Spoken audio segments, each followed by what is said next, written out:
Unasikia fiti, sijui kama cheki audio before tuanze live kabisa officially. Sawa, nimeona audio imeingiana. Sasa tuko clear na audio. Confirmed. Ndio monitor na wapi sasa? Hebu tuone. Alafu nichukue hii ni monitor TikTok.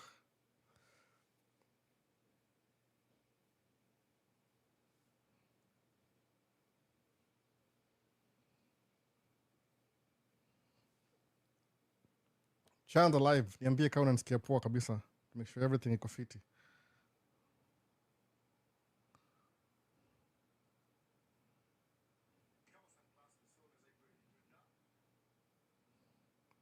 Sasa pia nimeona hapa imeingia na live. Sound check for audio setting. Kumendaje hapa?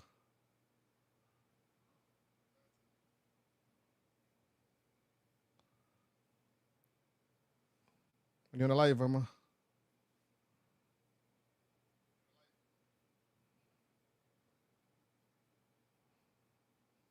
I think iko poa sahi.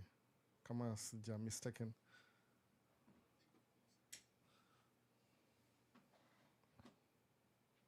Sawa, live ingine hapa by tumeanza Man Cave Talk Live. Leo ni lini? Leo ni January lini? Hata sijui.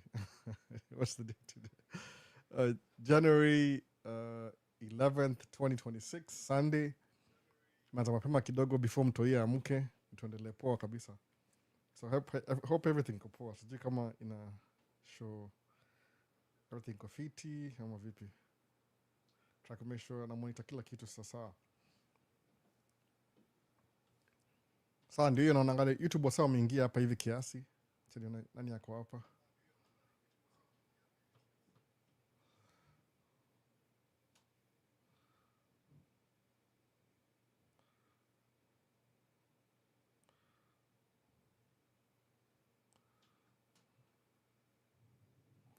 TikTok iko fiti pia. Inakaa poa. I think so. So nani yuko hapa kwanza? Naona kuna able to from the beginning. There are travels that come up mapema nika refresh page. So kuna tunani hapa hivi. J Peso VP Elbow. Niko poa kabisa uski. Kama sound iko poa, weka one kwa chat kitu kaa hiyo to make sure everything ina receive loud and clear before tuendelee. Nasikia hapa ina monitor poa kabisa. Alafu kuna there are travels sama waiting. Alikuwa hapa mapema sana by the way. Nimetry kwanza mapema leo before mtoia amke lakini nasikia ashaamka already. So sijui kama atakamkunikatia. So ni hivyo. So nice to see you Vincent Atieno naona hapa hivi. Happy New Year Vincent. Sijui kama tumuongea New Year. Alafu kuna Dero Travels. Hello. Edward Kamau. Locked in. Sauti iko sawa. Hiyo ni fiti. That's good to know. Sauti iko fiti. Nimevaa shati ya PlayStation. Ili kwa Christmas gift. I don't know why. But shati ya black anyway. So nimevaa shati ya black leo. Alafu kuna Dero mambo vipi? Poa kabisa bana. Poa. So sound iko fiti. That's good. So mazee. Ndio hii live ingine bana. Tumekuwa na story mob kwa Minneapolis mazee. Sijui mbona wase upenda kuchokoza hivyo kila saa. Juu Minnesota yoga very peaceful state. Overall. Tuko very peaceful. Hatuna story mob. You're very peaceful kwa state hivi example. So tumekuwa na sijui Somali fraud issues imeenda hivyo. Kidogo watu wa ICE wamekuwa mwango kwa the whole city. Wanastopisha wase wanauliza ma ID. Inakaa weird sana sijui kwa nini. It's really weird. Hiyo story ya ICE. Wameua mtu. Ona, it's just terrible. Kiangalia kila kitu vinafaa kukua. Inakatia vitu mob sana. Any ile flow ya events inakatia the way things are supposed to be. Ona. So I don't even know. Tumekuwa na story mob mpaka wife ameniambia nisitoke nje kabisa nikaeko hao. So nimekuwa indoors the whole weekend. Juu basically wanakuuliza ID alafu wanaconfirm kama wewe ni raia ama si raia. Kama wewe si raia of course wanakuarrest. It doesn't matter. Imekuwa hivyo. So imekuwa a little bit tough lakini ina happen hivyo sahi. Mtu ya kustay out of politics lakini kuna hii issue yani ya immigration. Ni ile tu kama payback ya because governor wetu aliran for vice president. Naona iko somewhat childish, sijui kwa nini lakini sijui kwa nini bana. Inakaga funny sana. Naona fiti vini vipi? Happy New Year nani hapa? Vincent. So hiyo ndio story inaendelea hapa hivi Minneapolis. Lakini tuko poa overall though. Tuko poa kabisa. Hakuna story mob. So Sunday inakupeleka aje? Niko poa tu, nimekuwa indoors by the way almost the whole week. Hatujaanza job bado kuna snow every other day. Hii weather mazee this time imestretch, lakini najua ikimalizika itamalizika, so si mbaya sana. Niko na ile my creativeness iko locked in a way. Mupenda kuenda nje, I like going out juu nikienda out inafungua mind kidogo. Kama kuna auto show I think nitaimiss juu kaenda toboa because last week ilikuwa na watoi walikuwa wagonjwa. Anyway, it is what it is. I hope ningeenda auto show lakini nimemiss yote. I hope niko sawa. Niko poa kabisa by the way. Ile tu kuna wase wengi wa ice hapa hivi. Hope wasa wako fiti pia. Sijaona any issues. So ndio hivyo bana. So hii ni mwaka mpya, nimeamua a little bit of change kwa channel. Nataka ku include videos zingine hivi ndio ikuwe yani ile to shift kidogo juu. Most of the things watu tuliuliza ni ile naweza kujaje hapa States. Hiyo ndio moga one of the most asked questions moga naye kila siku ni how do you come to the US? Musema kila siku the best option ni green card. Ile number one. Lakini last year wali pause kulikuwa na government shutdown for like a month, a couple of days. So ikakuwa pause na ikapita hivyo. Sijui kama ita come back hata sijui. Lakini kwa hii administration wa prioritize mambo ya immigration. Kama fund immigration ICE wakamkuchukua wase, so our prioritize mambo ya immigration sana. But I think itaendelea. Juu ni kitu yani ni crucial kwa economy ya US in a broader sense by the way. Ile specific politics iko na shida mob sana. So that's what it is. Alafu ni nyingine. Another thing kuja hapa States ni ile unakuwa sponsored na mtu either a spouse ama couple anakusponsor unakam. Hiyo ni number 2. Number 3 ni ile una visit, but ukivisit kuna requirements. Lazima ukumeka hapa hivi at least 90 days before uanze ku apply for change of status.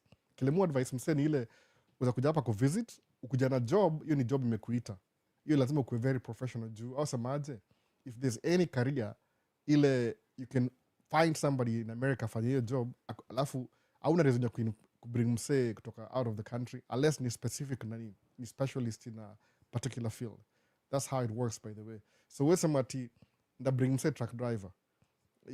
Kuna so many truck drivers looking for jobs over here. So inakuwa difficult kusema utajustify kubring msee kutoka Kenya akamkudo something that Americans can do anyway. Unaona hiyo ndio difference sasa. So hiyo ni hard kidogo. Alafu hiyo ni ya job. Ingine ni nimesahau gani ingine. J1 ni kama organization akamkudo job kidogo lakini everything is temporary. Kila mtu suggest by the way overall. Jua sio ndio swali sana especially kwa TikTok videos. Naweza kama States any inbox ni the same thing. Paka Mungu na answer kitu paka nimesema tu kama acha niongee juu yake juu unajua sijui I don't know still I'll get the same questions over again. Lakini wasa kwa YouTube wana understand exactly how things work. Kuja America the most important ni green card. Juu unakam kama immigrant. Yani unakam from day one ile you're allowed to live and work in America. That's what it is. Akunanga two things about it. Ni straightforward. You're coming to live and work in America. So nothing inakam ile semati utakuwa sijui hakuna flip na hakuna work permit hakuna nini. Mara mob watu come kuvisit. Alafu shaka mkuvisit ndio after some time. Kama ni chuo, you have 4 years before umalize shule. So utakuwa figure out what to do. Preferably, kuja chuo, ni poa kuja na ushafanya ile your first degree.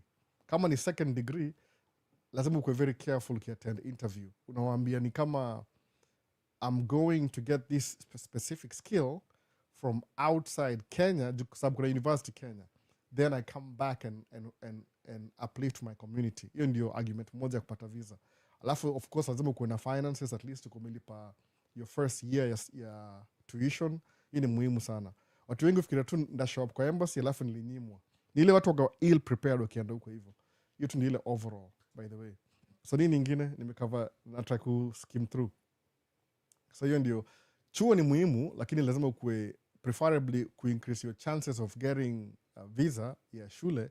Lazima ukuwe na I think ni 3 things. Number 1 ni ile necessary see travel history au angalia if that's the field of your study. Kama umedo anything prior to hiyo degree unatafuta ile kama ni unique degree it was very scarce in Kenya but ukienda kustudy abroad itakuwa advanced in a way ndio kuja we apply Kenya tena.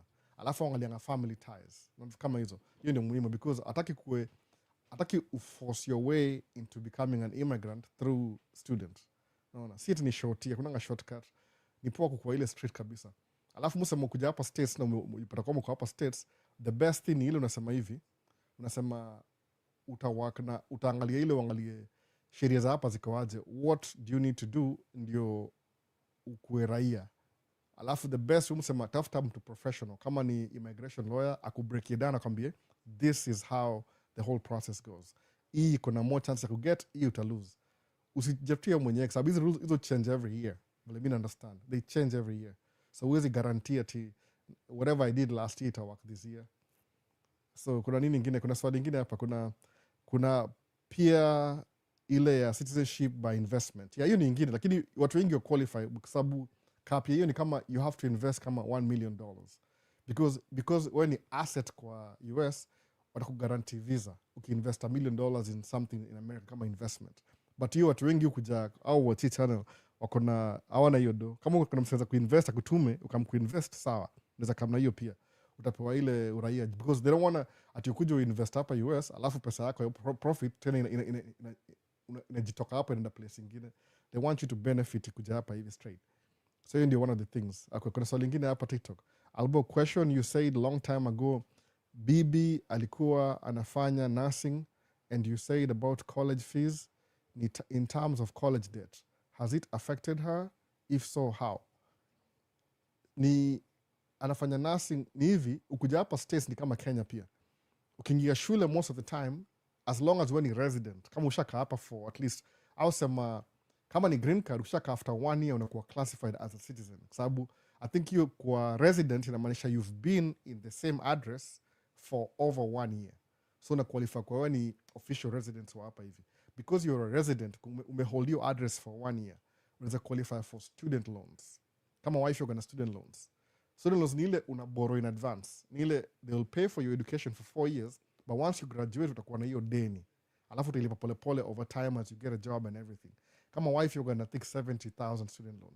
Ni do mob sana by the way in terms of career, lakini kuna ile story ya business ile kama vile mfanya business, if you start your own business utapay off your loan faster than ule mse ameingia job directly. Kwa sababu job huwezi make 70k ndio watu make in a year. Hiyo ni minus taxes, minus expenses. But business, when you're doing a business, you pesa za make hata 150 after everything. So utakuwa na ile expenses plus ile ya kulipa student loan if you want to. So musema the best trick ni ile wase uanza business. Alafu hiyo ndio mufanya pia. Mimi waka truck driver, lakini truck driver yangu mimi ni business pia. Ni business. Yet ni I'm hired by somebody. Muwa kama independent contractor. Nimeweka kitu acha ni close hiyo hapa hivi. So this year niko nimeamua hivi. Kuna something muwa anafanya kama something on the side kama yani ni hobby. Imekuwa very addictive in a way. Lakini nisema labda I will try and share it in the channel. Ile tu bring a little bit extra flavor. Naona kwa channel. Nilikuwa naongea kwa the last video nimepost. Hiyo video ilichelewa kidogo, ilifanya ni post Wednesday, niko na shughuli, mazemu get busy na watoi. So kuna kitu mfanya on a side by the way, because nimestudy, yani kama nimesoma about First World War, Second World War, American history. Ni very important to understand American history especially kama unatakuja hapa hivi. So kulikuwa na First World War, Second World War, alafu kulikuwa na Korean War I think, alafu Vietnam War, alafu Cold War. So hizi vitu ndio zimekuwa ni kama you're gonna explain history ya how America became an industrialized country, kitu kaa hiyo. So one of the things ni ile walianza na because of the war yani most of the factories kama Ford ya gari ili switch kada kudini kumanufacture military equipment. Mwona hivyo sasa.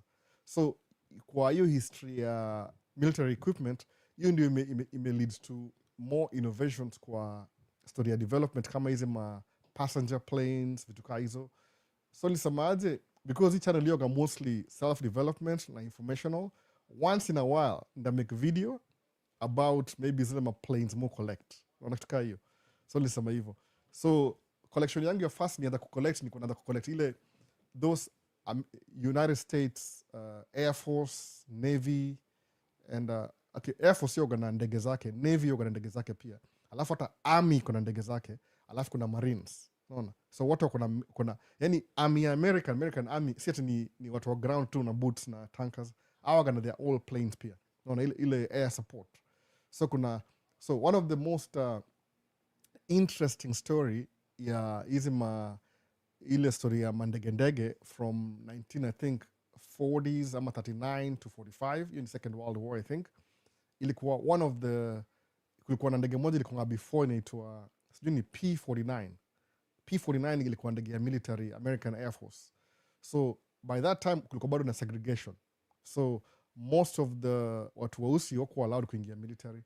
Lakini what happens after that, ilikuwa walibring ndege moja inaitwa P-51. Kuna A, B, C, D. So ile ya first kuitwa P-49 inaitwa nimesahau jina, kama jina ya horse. Ilikuwa itwaje? Ford itongaje? Ford nimesahau hiyo jina bana. Ama ni itongaje? Nimesahau jina kabisa. Hiyo 41 si favorite yangu. So nilisema once in a while, maybe once a month, nitakuwa na post video moja nikishow more na collect hizi ma model aircraft. Naona aircraft. So at least also kwa curious. Do you believe wasaki juu information inakuwa very important. Kama one of the stories, news story ya Second World War, kulikuwa na unit moja inaitwa Tuskegee. Tuskegee ni place in Alabama. Tuskegee Airmen ni African Americans squadron ya pilots wako na fly ndege kwa Second World War. Job yao ilikuwa very simple, escort mabombers kubomb Germany. Ni kama Second World War shenanigans, kitu kaa hiyo. So one of the planes ilikuwa very important, hiyo itonga P-51 Mustang D, P-51D Mustang. So nimekuwa nikicollect for a long time by the way, lakini about 2 months ago nipata model moja, yani ile iko clean kabisa mpaka iko na ile red tail. So ndege yenyewe inakaa hivi by the way. Hii ni kama sample, inakaa hivyo. Unaona hiyo plane inakaa hivyo, ndege hivi inakaa hivi. So inakaa hivi in the front, alafu side. So hii ni P-51 Mustang. Hii tu ni plastic by the way. Hii ni by watu hii ndio wasinisumbue. So iko na propeller, ndege iko na propeller hivi, hapa hivi. Alafu hizi kuna vitu zonga chini yake hapa hivi ni kama hizi ni matanki, ma fuel tanks. So ndio na collect. Kuna moja nimecollect, ndio unbox, nimeke video nayo, alafu understand why hii plane ni important. So ile nilibuy kuna red tail. Hii imepaintiwa red. Ile inamaanisha Tuskegee Airmen. This is one of my favorite planes ya Second World War. Sijui kama mnaiona hata nasema track. Inakaa hivyo by the way. Unaona? Imekuwa important, nimegetia idea from December. Inakaa hivyo. Sijui kama mnaiona track. Inakaa hivyo. Yani hapa ndio ile view ya mbele, alafu inakaa hivyo nyuma, tail. Okay, whatever. So one of the planes. So nimekuwa na hiyo idea vile niliona siku ya Jamhuri Day, 12th December, kulikuwa zile majets zilifly zikavunja vioo. Walidu sijua kuna do ile supersonic. Nikaona, hey, that could be a good idea because I know about it by the way. Hizo ndege za F5 Kenya Air Force ni ndege si expensive sana by the way. Ni expensive lakini si expensive kama zile American. So nikasema I usually collect them by the way. Nimelesina hiyo F5 but I'll buy one soon. I'll be buying one soon. Na buy version 2. Kuna ile cheaper kama hii. Hii ni cheaper hii. Hii tu ni ile kama plastic hivi. Alafu na ile collector's item. So because Morgan has a collect by the way. I've never, one of the person kwa place muzi buy aliambiaje, why don't you start a YouTube channel alafu uzi showcase. Nikamwambia that's a good idea. Nikamwambia do you know how to do that? Nikasema okay. Singemwambia nafanya Maisha States, nimwambia niko na aware mambo ya YouTube. So ukiona video moja ya unboxing itakuwa one of those. Kuna ndege kadhaa. So hii ndio history ya military. Hii ni one of the best planes ya Second World War, P-51. Alafu kuna ile after Cold War kulikuwa na ile Iraq War. Of course ilikuwa war, hiyo ilikuwa story ya, unaona, walitaka tu kubuy fuel na kila kitu. So kulikuwa na ndege moja inaitwa, ndio hii hapa hivi. Hii ni display pia moja yangu ya plastic. Inaitwa A10. Inakaa hivyo by the way, unaona. Sijui kama mnaweza nimeibuy, acha nitoe kwa stand. Mwaka nimeidisplay juu, unaona. One of the most effective ndege support ya American military inakaa hivyo. Angalia vile inakaa. Hizi ni kama samples za ile ammunition na beba. Mbele inakaa hivyo, unaona. Hii iko very useful kwa army, US army inakaa hivyo. Inaitwa Warthog, A10 Warthog inakaa hivyo. So ndege inakaa hivyo. So hii ndiko ili inherit. Muko letizi ndege sasa. Hizi ni kama some of my samples. Though na ingine original, hii ni plastic. Unaona kama ni plastic hivi. Na ingine original ili itakuwa a little bit poa ku display. So mkiona video moja nikiunbox ndege usikuwe surprise tunafanya nini. Ni ile if you're curious enda uangalie history yake uone nini ili bring hiyo story hapo hivyo. Unaona? Nini ili bring hiyo story ya how did that come about. Alafu of course one of the best planes US iko nayo ni hii hapa hivi. Inaitwanga F-35. Hii ndio one of the best, iko stealth na kila kitu, inakaa hivyo. Unaona? Ni sample tu inakaa hivyo. Yaani kama fighter jet. Hii nafasi juu iko radar yezi iona, inakaa hivyo. Alafu hii tu ni ile nimeibuild. Kuna shop hapa US ya hobby art and craft. So you can make sense inakaa hivyo. So ni ma display. Okay, these are the cheaper versions. Niko na the most expensive one, lakini hizo mood keep kwa box juu mtoi wangu siwezi mtrust ni angalie nini. So ukiona ndege inakaa hivyo itakuwa hivyo. So angalia hizo ndio one of the military planes za America. Naona zinakaa hivyo. So sasa because nimeona kama ni necessary kuangalia what Kenya has military, what I'll do ni ile nikianza job poa ndabuy hiyo sample ya F5 alafu to break down to jue nini what's happening. So late arrival, what's going on over here? Adam, I'm Stan. Late arrival. Na try to show ndege za American planes. Basically that's what it is. So Morgan is a collective of zote hivyo. So niko na P51 hapa hivi, niko na ile Warthog A10, alafu niko na F35. Kuna zingine kuna F16, kuna F15, kuna F18, F22, kuna so many planes. So lesinge bring zote hapa, unajua tuko live. So hiyo ni one of the things naingiana. Just to kupatia wase information. Sasa so tuendelee na Q&A. So nasemaje? Ume-experience makarao ice na bado hujapatikana nao. Okay, mi mostly sikuwagi na okay, sijui ni kama wana target. Unajua ni hivi, vile historia vile ya imekamile ya Somali community, wameenda straight kwa Somali community ndio wameanza kuangalia huko hivyo. So what they are doing ile basically ni racial profiling, which is not so good nasema hivyo kwa sababu ni very easy ku profile mse because of the color of the skin. So ukiona mtu mweusi, the first thing unamuuliza, are you an American citizen? No, wanaanza hivyo. Kwanza kama ile nywele kali ile kama wana target specific groups. Ni kama malicious but it is what it is. Hii government imeingia saa hii administration prioritize yao na prioritize vitu kama hizo, unaona.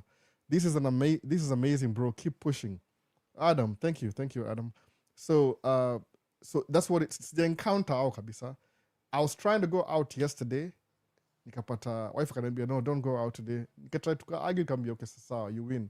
Alisema taki hata nikuwe na anything ile tu mistaken identity kwa sababu wamekuwa deployed I think the last 1 month or so.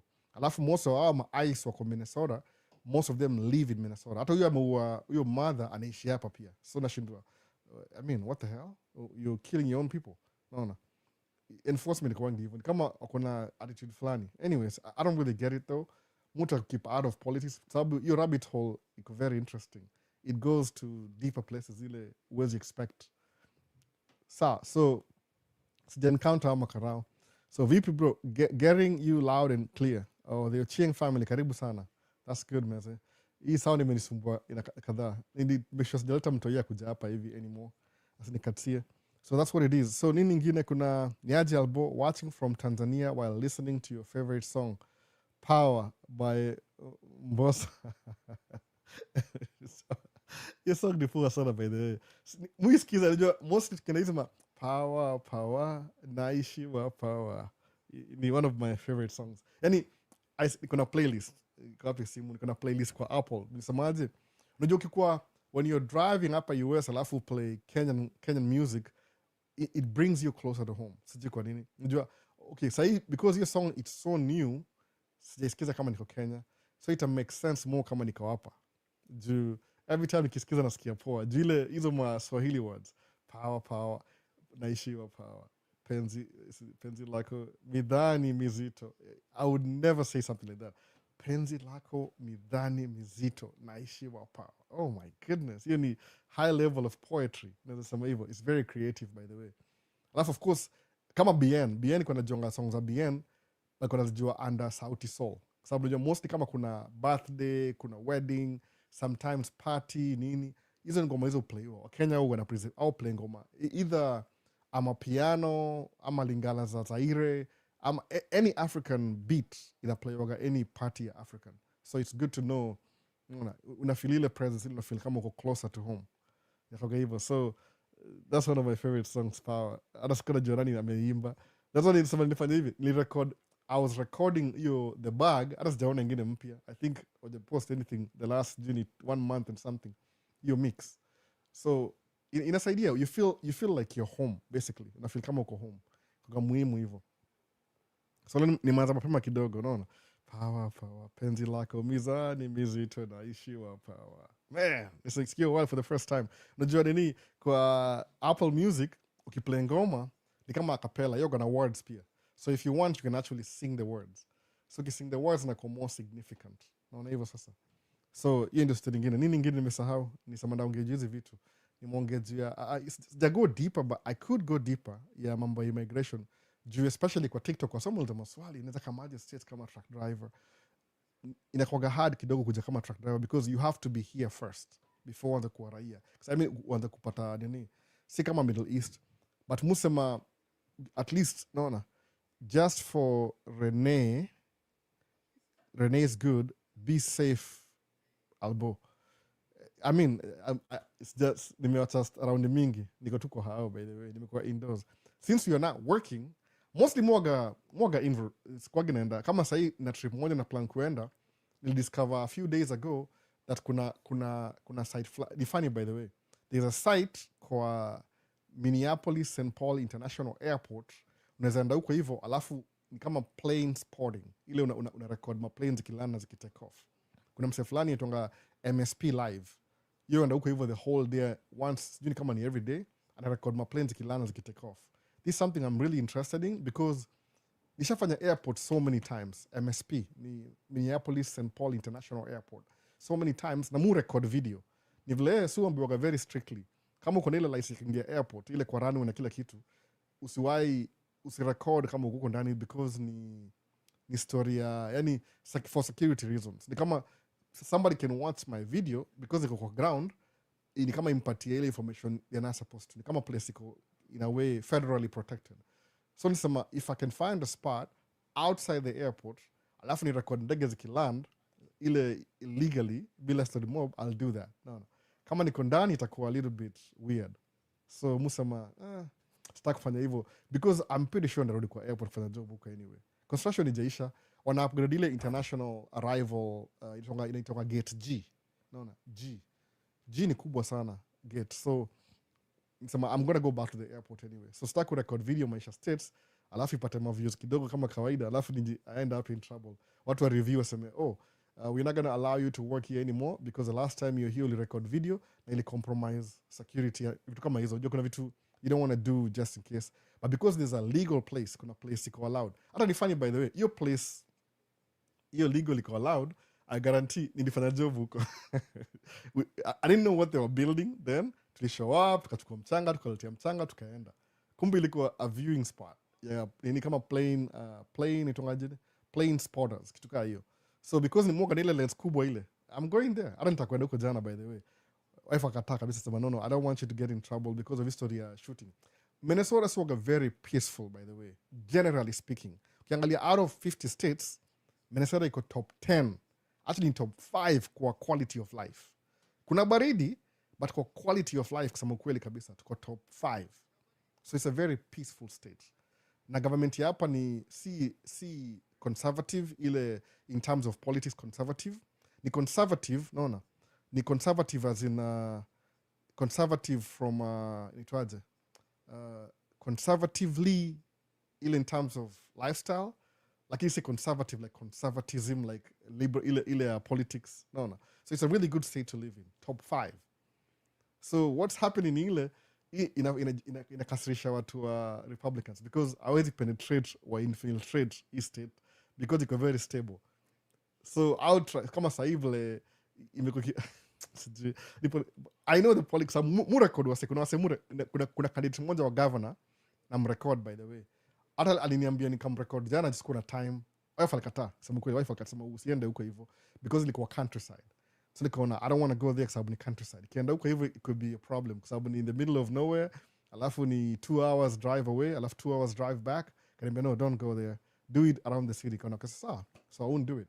So technically ni peaceful state besides baridi ni top 5 quality of life. So hawa wase wapendi hiyo story kwa sababu kuna hii story divide and rule, wanataka kutuchokoza sana, mara ni Wasomali, mara ni nini. Okay, sijui kwa nini. Hope it die out though. No. So that's the whole overall thing. So asemaje asema nice vlog ya DJ Nick D. Nick D ni, I think Nick D ni production company. It was DJ Kim, KYM. I think ndio hivyo, DJ Kim. DJ Kim ndio DJ, alafu Nick D production. Nilisemaje, because I always play, acha ni record hii video, it will cost me. I won't make any money kwa YouTube kama content, lakini I'm just sharing my life. Vile musikiza ngoma. So I haven't really made a video the whole week. Acha ni make video sahi. That's what it is. Nikaiplay. Mona. So nini ingine? Ilikuwa vlog, ilikuwa driving vlog. Sasa Albo, how ICE agents wanalipwaje wanalipwa na federal government, by the way. I don't know how much money it is. Unaweza recruitiwa, unaenda unakimbia unapewa gun na kila kitu, unaingia unaanza job. Unaona, job yako ni kutafuta wasee, unauliza ma ID kama hawana. Basically ICE wanafaa kwa border, au ni border patrol. Au ndio wanafaa kwa hivyo. Lakini for some reasons wameambiwa kuja interior because kuna hiyo narrative inaendelea, which ni politics mingi. Unaona, me I don't really comment on politics.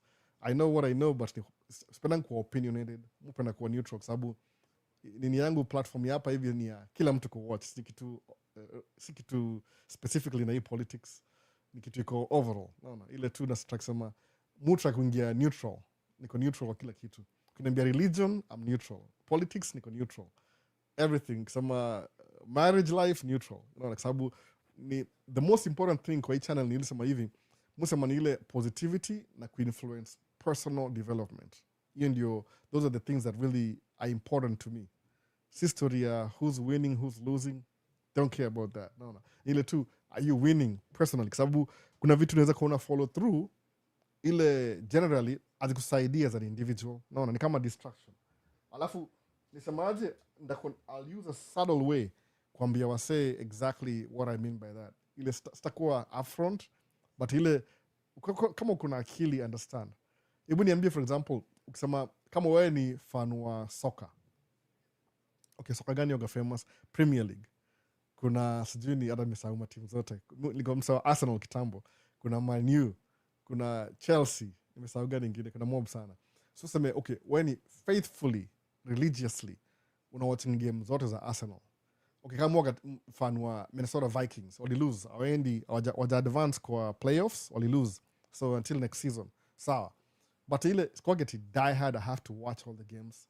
Ni ile nikusema aje nikikona kama tuseme ichongaje paraphernalia ya Vikings, I'm representing my hometown, my home city, my home state, kitu kaa hiyo. Umeona? Kuna wasiwasa manga Albo, hiyo mtaa yenu unaongea nini? Ule msakada doubt wale maheta wa TikTok kama kawaida. Nasema hii si mtaa yangu. Oh, by the way, this is home. For me, ni home. Nimekuwa hapa hivi almost 20 years. So nikiva Vikings, I'm proud ile I'm representing the Minnesota Vikings. But what do you do with the team specifically? More than die hard apana. I can miss all the games. Okay, win sawa, lose sawa. Nile tu paraphernalia representing my city. That's good enough. Some kama one is faithfully or gonna follow you need entertainment, you need kama pastime. So if you spend maybe 2 hours to watch soccer game a week, there's some evil. How many hours do you spend kukuana ile kuspend to build yourself kama self-development? How many hours do you spend doing that? Mona. Hiyo ndio point yangu. Because if you're not self-developing, unawachwa nyuma. Na kwa ile psychology ya binadamu, you understand kabisa. Ukikuwa na a group of friends, maybe there's 10 friends. Mulikuwa maybe kole pamoja, example ya kole. Alafu mka graduate. After maybe 2-3 years, 5 of you got married. Ama they got married or they married somebody. Or they're a family. 2 years, they have the kids. The other 5 wawili wako na relationship. Wawili bado wako single, they just nini around. Somehow, when you look at the friends mlikuwa the same level maybe 5 years ago, when you're in college, ukienda ku advance, any human being, you feel some type of way. Unaanza kuona resentment.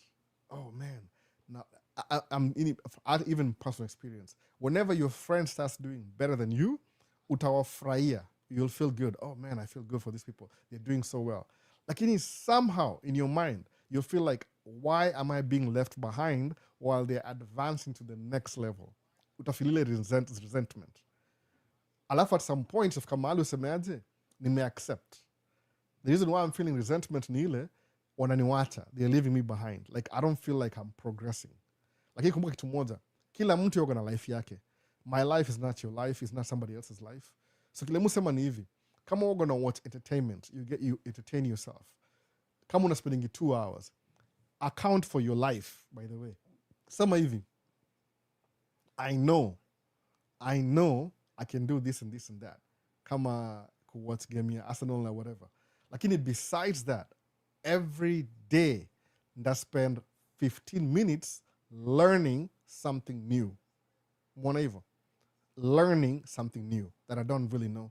Kwa sababu kuna ile concept ile if you think you know, then you don't know anything at all. Kwa sababu you should always be learning. Mufikiria ile, kwa sababu mupenda kulearn, by the way.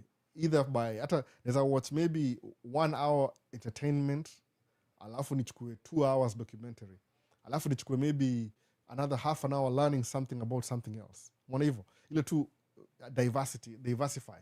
Because unapata your mind your mind iko na so much space na hard drive, ile stored memory, wacha ile processing memory, ile stored memory, ile hard drive, ile SSD. It's so big that you can learn as many things as possible. Alafu mind ina recording hizo vitu. So now when you come back, alafu semeaje, let me start sharing what I've learned. Reach back into your memory, utapata all those things you learn ziko available kwa mind yako. Unasema, wow, kumbe, sababu everything you see inaingia ndani in a store. So when you need it the right time, utai-need, alafu uta-retrieve, alafu utakamu process. Alafu itakuwa easier because you'll use your rational mind. Your rational semeaje, nisha experience E before na E before. So out of this and this, which is better? Utaweigh in useme, this looks more viable. Nasema, okay, I'll take it away. Kama ni mwona na ile nini December 12th, nini musao jina, Jamhuri Day, Madaraka Day, Jamhuri Day. I think it's Jamhuri Day. Jamhuri Day. Wana, hizi ma F5 zilifly sijili kwa Nyayo Stadium, alafu zika demonstrate vitu kadhaa, alafu one of them ikafly, ikavunja window. People like their windows were shattered. Some, wow. You need sonic boom. Those fighter jets, they can do that. So it's wait a minute. I've never mentioned that. I know how that works, by the way. I know how it works. Najua everything. Kwa nini? Nimewatch documentary, nimeenda kwa museum. Nivile tu, when I was doing the museum thing, ya flight, siku record, that's the only thing I'm missing. So now, imenipatia challenge. I need to go back to that museum, ilikuwa Ohio. Nika visit, nikaona hizo majet, if possible kuna demonstration, alafu then I can share the information. Kwa nini? When you learn something, alafu then you share it, it becomes part of your system. So musema ni poa kuwa na personal growth than just willy-nilly being entertained every day. Sababu kuwa entertained every day, when it's time to make a critical thinking decision, utakuwa left behind. Naona hivyo? You'll always make the wrong decision. Kuna quote moja nimeipata hapa hivi, msali sema asubuhi, kasema acha nijitumie nikumbuke. Kama ndaipata, sijui kama ndaipata, by the way, acha nione kama ndaipata. Sometimes ilikuwa so good, kasema aje, alisema aje. Sasa ilikuwa 2 quotes nimeilearn leo kabisa. Ya kwanza ilisema hivi, to offend a strong person, tell them a lie. Nasikia hivyo? To offend a strong person, tell them a lie. Sikia kitu. To offend a strong person, tell them a lie. So mtu wako strong na intelligent, ukimwambia uongo, atakuwa offended. Kwa nini? Because you're lying to them. Sikia story. Aya. Adverse opposite hiyo ni nini? To offend a weak person, ile weak in mind, tell them the truth. Naona hivyo sasa. So sikia story yani ile adverse opposite. Ile msako na critical thinking skills will be offended when you tell them a lie. Aya, msako na weak critical thinking skills atakuwa offended when you tell them the truth. Mwona hivyo sasa. So there are 2 things. So how do you know what's truth, what's lie? Kasa muona kama hii politics ya siku hizi, anything ina happen kwa hii world. For example, hii administration iko sahi kwa US. inasema this didn't happen. Kama story inasemaje, the narrative ni ile the lady ran over an ICE officer, which is not true at all. Kuna video. But ukiangalia wase wa the right wing, aujitanga the right wing, I don't know what the right means, right wing, wasema ati that didn't happen. Yani critical thinking yao, because you're telling them the truth, kuna video, they choose to ignore the truth, alafu wanasema it didn't happen. So kwa wala wanaona truth, everybody else wanaona, man, I'm offended because this guy is lying to me. It's something that I saw before my eyes. Wanaangalia something, rational thinking yao inawambia this is not true. No. Weak people. Ukiwambia ukweli unakuwa offended. Hiyo ni one of the things nimelan leo. Nimeandika, ni quote nimeandika. Ukisahau, after hii live, I'll try and post the comment section. Ni kama mupendanga hizi ma short phrases zinakupatia a principle to live by. Inakusaidia. So ingine ni hivi, better to be prepared for an opportunity and not have one than to have an opportunity and not be prepared. Scary story. No. You're prepared for an opportunity and the opportunity never shows up than having an opportunity but you're never prepared for it. Mwana difference. Niligusia hivyo last time kitu kama hiyo. Unapata wase wengi, you've never, musema kama if you want to be rich, hiyo ndio desire yako. I really want to be rich. I want to make a lot of money. Sa, deep down in your psyche, unasema hivi, ujiulize hivi swali, if you come across $1 million today, what am I going to do with this kind of money? Ujiambia hivyo, what am I going to do? Ukuwe na plan. Naona, a man with a plan, a woman with a plan, a person with a plan, ukuwe na plan. If I get this much this year, what am I going to do with it? Prior to getting the money, you know, samaje, better to be prepared for an opportunity.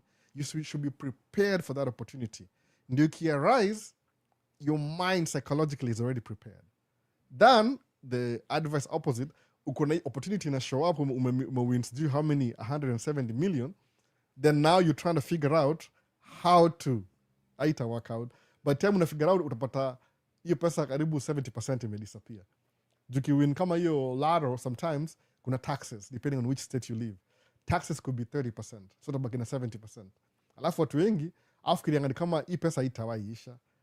You know the mistake what to make. Alafu napata 7 years down the drain, down the line, wako broke than they even more, they're worse off than they were before they even had the money. Wanaita hiyo. So hizi quote na zikosti hizi nasema hivyo nakumbuka naye. Q&A tena. Samaje. So Albo, I did my research. Many high schoolers in the US are entering the blue collar industry. Is the blue collar industry making a comeback? I don't really know exactly. There's always jobs at blue collar industry. I understand that. Kama kuna shortage ya plumbers, kuna shortage ya mechanics, kuna shortage ya construction. So if you finish high school, if you could do a high school diploma, GED, General Education Diploma, GED. Uko na GED, that means you know how to read, to write some stuff. Utapata a blue collar job very easily. Lakini if you go to like advanced, when they come to college, uko na 4-year degree, utakuwa at a higher level than skill level. But musa manga hivi, kama mimi kile mufanya truck driving, hiyo ni blue collar job. Si high level. Ningeenda 4-year degree ningekuwa na job different. Asa mind yangu ingekuwa different. Sababu mimi musa hivi, my personal experience, mimi I'm meant to have a degree and work in a white collar job. Kama hivyo inaitwa. But because of my circumstances, kuja States nikam na green card, but sikuwa na mtu yote alikuwa hapa hivi prior to me kuwa hapa. Sikuwa na wazazi. So I had to start exactly where I was from zero. Nikabuild. So to me, the easiest way ilikuwa kuingia blue collar jobs. Zikawa available pia. Alafu ni ile mind yangu sijai rest. So mwanga restless. So I keep pushing and pushing and pushing. That's why nimekuwa, yani, I like it when my mind is challenged by something. Kama sasa nikiongea mambo ya plane, you guys will get bored. Kwa nini? I know so much about him, World War I, World War II, the Korean War. Nimeisoma, nimewatch my video, nimeenda kwa museum. It's already inside me. So I collect my planes, which are very expensive, by the way. You don't want to know. So nisema hivi, the first video na make kama example, kama you collect my plane, na make video ya Kenya Airways, because you mko familiar nayo. Naona jikisema hizi American Airlines, I'm to understand. So when my mind is not thinking, I feel kama niko stuck behind. so my mind has to be thinking. So mungu anajipatia challenges. Naona ni kama I'm running and nobody's chasing me, kitu kaa hiyo. So mujipatia challenge. So I want to know how this works, how that works, hivyo. So mind inakuwa very active. So ni mu learn. Kama leo nikasema aje, ndahold my plane hapa, alafu nda record na hii camera hapa. Kuna camera hapa by the way. Sijui kama mna notice, hii ni camera. Nimehide yani. Najua guru visuals, there are travels. Ataangalia sema, what's that you have over there? Nikafikiri labda niweke hapa alafu ni display my plane. Nikaona it doesn't really work out because hapa kuna computer. So that studio, how does a studio look like? Inakaa hivi by the way, this studio. Kwanza nimeambiwa na organization hapa hao, people want to start using the treadmill. So after today itabidi ni rearrange hii place. Hii ni kama makeshift studio. They rearrange ndio ikuwe suitable for kuna treadmill hapa nyuma because weather imekuwa mbaya sana, everybody wants to they want to watumia treadmill kutembea. Tuko na mbili kwa hao. So kuna moja upstairs, kuna hii ndio the main though. So I have to move the studio again. Sijui move wapi. So I'm looking for the best spot. Do you need makeshift studio? No. So kuna camera hapa hivi. Naweza itoa nionyeshe kama utakuona. Najua there are travel like very interested sahi. So isemaje kuna na unyoe nywele kijana anakaa mchawi. Isemaje? Na unyoe nywele kijana anakaa what does that mean exactly? Ninyoe nywele ama mimi ama nini? What does that mean? Sijui. Nimesema to comment anyway. Ninyoe nywele mimi na unyoe nywele kijana anakaa, I don't know what that is. Hulk team. Unakuja tena Kenya lini? You should come pay a visit hata kama ni 1 week. Oh, it means money. Hiyo ni pesa by the way. Pesa. I've been planning to. Mwaga na plan kuja Kenya every year by the way. Every year. Something comes up. Na plan kuja Kenya, something comes up. Sasa what do I do? What do I do? No. Na plan, something comes up. Nasema December, something comes up. No. So hopefully one day it'll line up. So Kathy Michelle Samaji, hi. I totally want to move to the US. I have 2 kids and I want to start over. Any advice? Good job. God bless you. Nimeongea kitu before. Kuna so many ways of coming to America. One of the things we find every year between September, nimeanza hii channel 2023. Kuna t-shirt hapa hivi, t-shirt. Hivi. Kama naishika, which is better? Yellow, white? That's G. Why hii ni project ya wife. So niko na t-shirt hapa hivi. Hii t-shirt ni Maisha States. Wife naliprint si mimi, but I think I paid for it. I don't know. Credit card, one of the credit cards. So nimeanza hii shati hivi, inaitwa hivyo. Unaona? Sijui kama I can see what I'm doing. Inaitwa Maisha States. Unaona hivyo? Maisha States. Inaitwa Man Cave Talk. Maisha States ilikuwa established nini? 2023. Ndio hiyo 2023. So sijaanza kitu sana by the way. But kama for example iko TikTok, kwa YouTube kuna video I've been doing kama easy Man Cave. This is the main format ya video yangu by the way. Ni kama podcast. The main format muka chini alafu naongea. Mostly muongea based on Q&A. Sababu nikianza when I started my channel, the first thing I did ni ile nilijiintroduce kwa wale. At least not all the information, ili kuambia wasee who am I.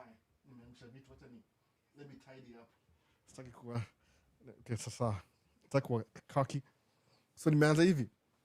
I introduce myself. Kusema my name is Albert. Hiyo video kwa YouTube by the way. Ukiangalia, ukiscroll to the beginning, my first utaiona. Anafa nifanye updates because when I was record twice. I was doing a vertical video and a horizontal video. So what happens ni ile microphone ya vertical horizontal ilikuwa inachukua room, ilichukua yani ile atmosphere, everything kwa atmosphere. I didn't know what I was doing. Nisemaje, what I usually see people do, asma mbele ya camera alafu wanaongea. So niko na skills ya audio, visuals. I've volunteered kwa history ya audio visual.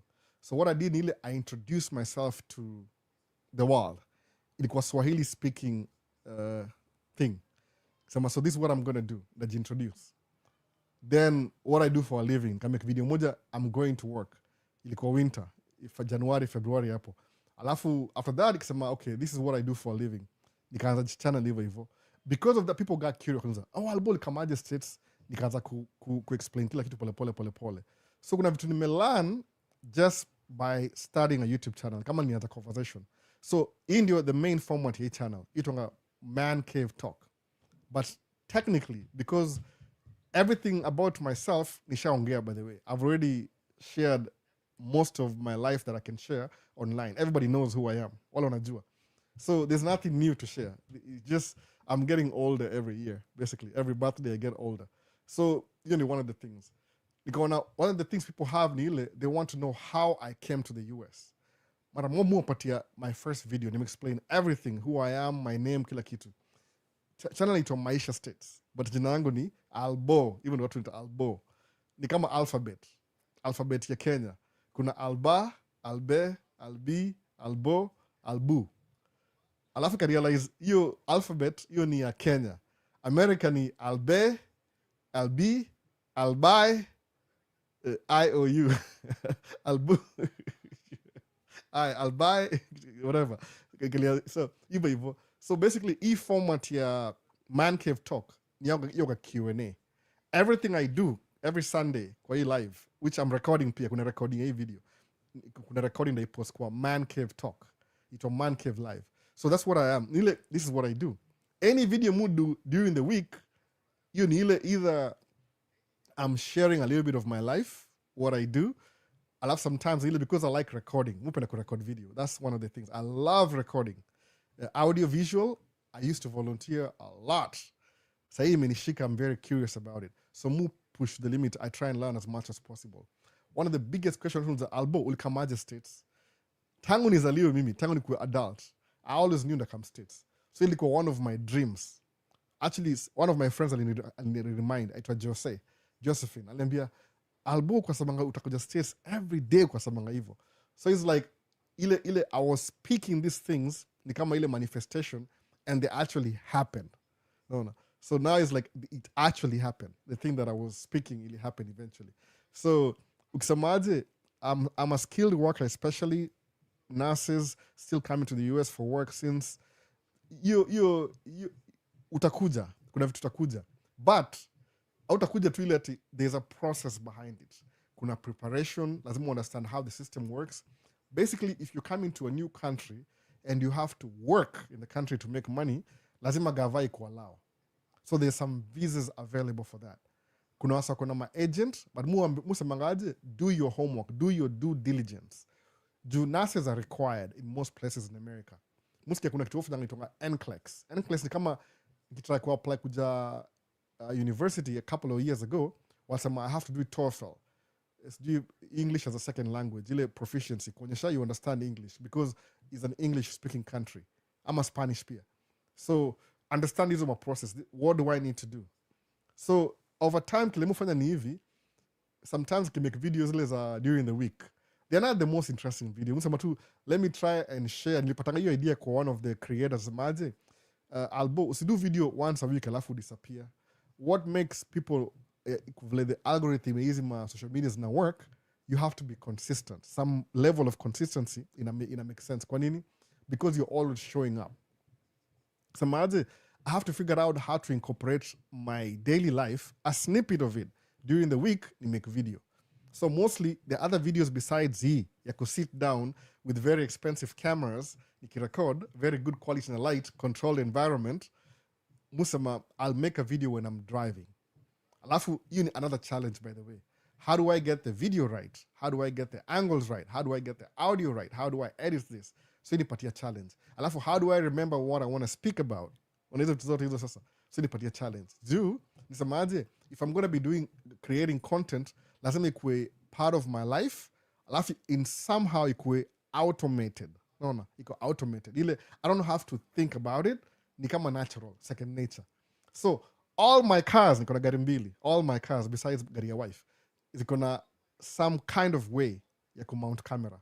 All my trucks, zina the same thing. At least the trucks that I drive. No. So, nina gari mbili na truck mbili. All my trucks kuna GoPro mount everywhere, specifically. Nimeangalia, this is the best angle. So if I'm working, if I'm driving the Freightliner, I can record videos in the Freightliner. If I'm driving the Volvo truck, I can record videos of Volvo truck. If I'm driving my Audi Q7, as I record uko hivyo. If I'm driving the van, Ford Transit, I can record videos. Kwa nini? Because I can have a thought in mind, I'm a question that I can, alafu while I'm doing that pia, the explaining was say, you get to see how, okay, mi sikuwagi na daily vlog. I'm a little bit shy, siwezi fanya vitu fulani hivi. I can't go for shopping alafu nifanye video huko hivyo. Itakuwa na story, yani mwaga shy. To be honest, I'm very shy. I can't vlog in public. Lakini control environment, I can do that. So because of that, it may open up more opportunities kwangu. So mwaga na kwa invited to make videos kwa wase. Because somebody realizes Albert is really good at this, ask him to take pictures. Na kama na show up to take pictures. No, hivyo. So he may create another thing. But do I want to be a full-time photographer? At this point, probably not. Do I want to be a videographer? If I'm going to do something, lazima nifanye at the highest level possible with the highest amount of money. Juu kama kanapiga hesabu nikiongelea video yangu ile nipiga kwa TikTok in the beginning, watu walifurahia kwa hiyo video. Hiyo video ni 3 years old, by the way. The time I did that video. That story happened back in 2008, by the way. I'm just telling the story now. So, ndio hivyo. So, imagine, I know someone under Avant has already passed NCLEX exams, but seems the process is on hold.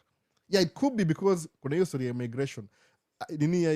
If it's on hold, they still need nurses. So neither two, it's only a matter of time. No, a matter of time. Alafu ita go through. Me is going to rule out anything. Nimona kuna wase, sometimes politics can slow things down, but the need is still there. Nurses are still needed. My sister is a nurse. Nurses are still needed. My friends are nurses. They're still needed. Nursing is a very good career. If you've been doing it already, it's good to do it at a higher level. Sabu, nimeangalia minimum salary, whatever. But entry-level nursing, you lipa 7,800 average in America, depending on where you live. But minimum is 7,800 a month. Ile mshahara ya nursing. Entry minimum. Hakuna job najua ile entry level utazana 7,800. Very few. Because nurses got high demand. So if you're already a nurse, now they earn good money all your life, it's a good thing to think about that. Kwa nini? Ni personal development. Alafu fikiria, how can I incorporate this in my life? Sometimes I'll make sacrifices. You have to involve your kids, you have to move with your family, whatever it takes. So kuna process nile, I'll be lying to you nikwambiaje, I know how the whole process works. I don't know. Miss kwa gina delay immigration. My day job is driving truck, by the way. Kama uju, I drive truck. My day job is driving. I drive truck. That's my day job. In Vestoria nursing, I have no idea how that works. But if you want me to find you information, I can do that too. Telling like kama bado niko active. Okay, so I have to check on everything. You know, my day job. And what's my day job? I'm not a truck driver. Ile passe. I'm a truck driver. I'm the boss of my company and I work for my company. And sometimes I have employees. Sometimes, not always, when they are available. Kama sahi sina employee yote, it's just me. Mona. Alafu the same thing pia, nimeduplicate. My wife pia, akona truck yake and she drives her own truck. Sometimes she has employees, like when she was doing school. Ashamaliza shule, asha graduate, sahi she's driving her own truck. But she still wants to go back to school. Mona hivyo. So, it's wafanya due diligence. Niulize mimi, but they, kama uko TikTok, you can always send me a message. Kuna record, by the way, I'll tell you the truth. Out of the people, so many people don't really, musoma, all the comments, all the messages, kama sija kureply, labda uliandika kitu moja, ile ilikuwa, I didn't even know what to say, labda ilikuwa kama matusi. But yani, uli insult something. Ukiniandikia message and I reply. Ukinipigia simu and I'll call you back. Ukinitumia text, all the information, I'll always get back to you. Mu prioritize. Because apart from doing this video, simu mwaga naye, my kids could be asleep, alafu niko on, menyamaza. I'll just scroll on my phone ni answer questions. Na mu try to answer to the best of my knowledge. I don't know everything, but I'll try. But kama one in NAS, minimum entry level ni 7,800 in America. So kama nina simu hapa, leo kaza nipo tablet. Mtoto wangu achana amenochea tablet, by the way. Hii tablet imekuwa off for a while. No. Amekuwa nayo for a long time, lakini mbona ameignore karibu 3 days. So I know why ameignore. Ampata new itangaje. Adbesa fingerprint. Itafunga fingerprint. Acha nichukue tu simu instead. This information iko available. Lazima ukue due diligence because this will change your life. Mimi ni advocate wa hiyo.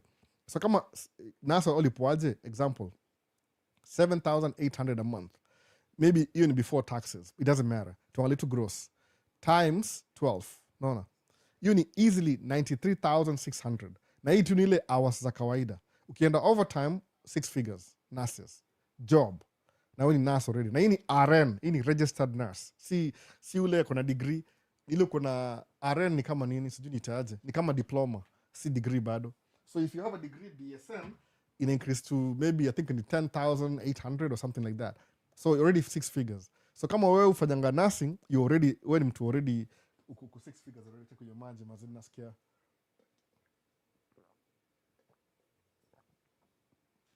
Na hii ni nurses ile RN, ile unakaa chuo kama 2 years hivi. Alafu una pass, una excel. Mona, that's what it is. So kama mimi ni wewe, ninge prioritize you if I'm already a nurse. How do I do this? No. Useme ati sina pesa, hiyo hizi kwa justification. Mimi kujustify sikuwa na pesa, by the way. You want me to be honest?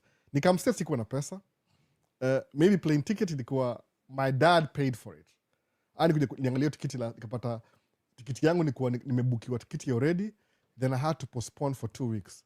Ilifanya nichukue Kenya Airways to sijui wapi, alafu nikampaka US na Kenya Airways.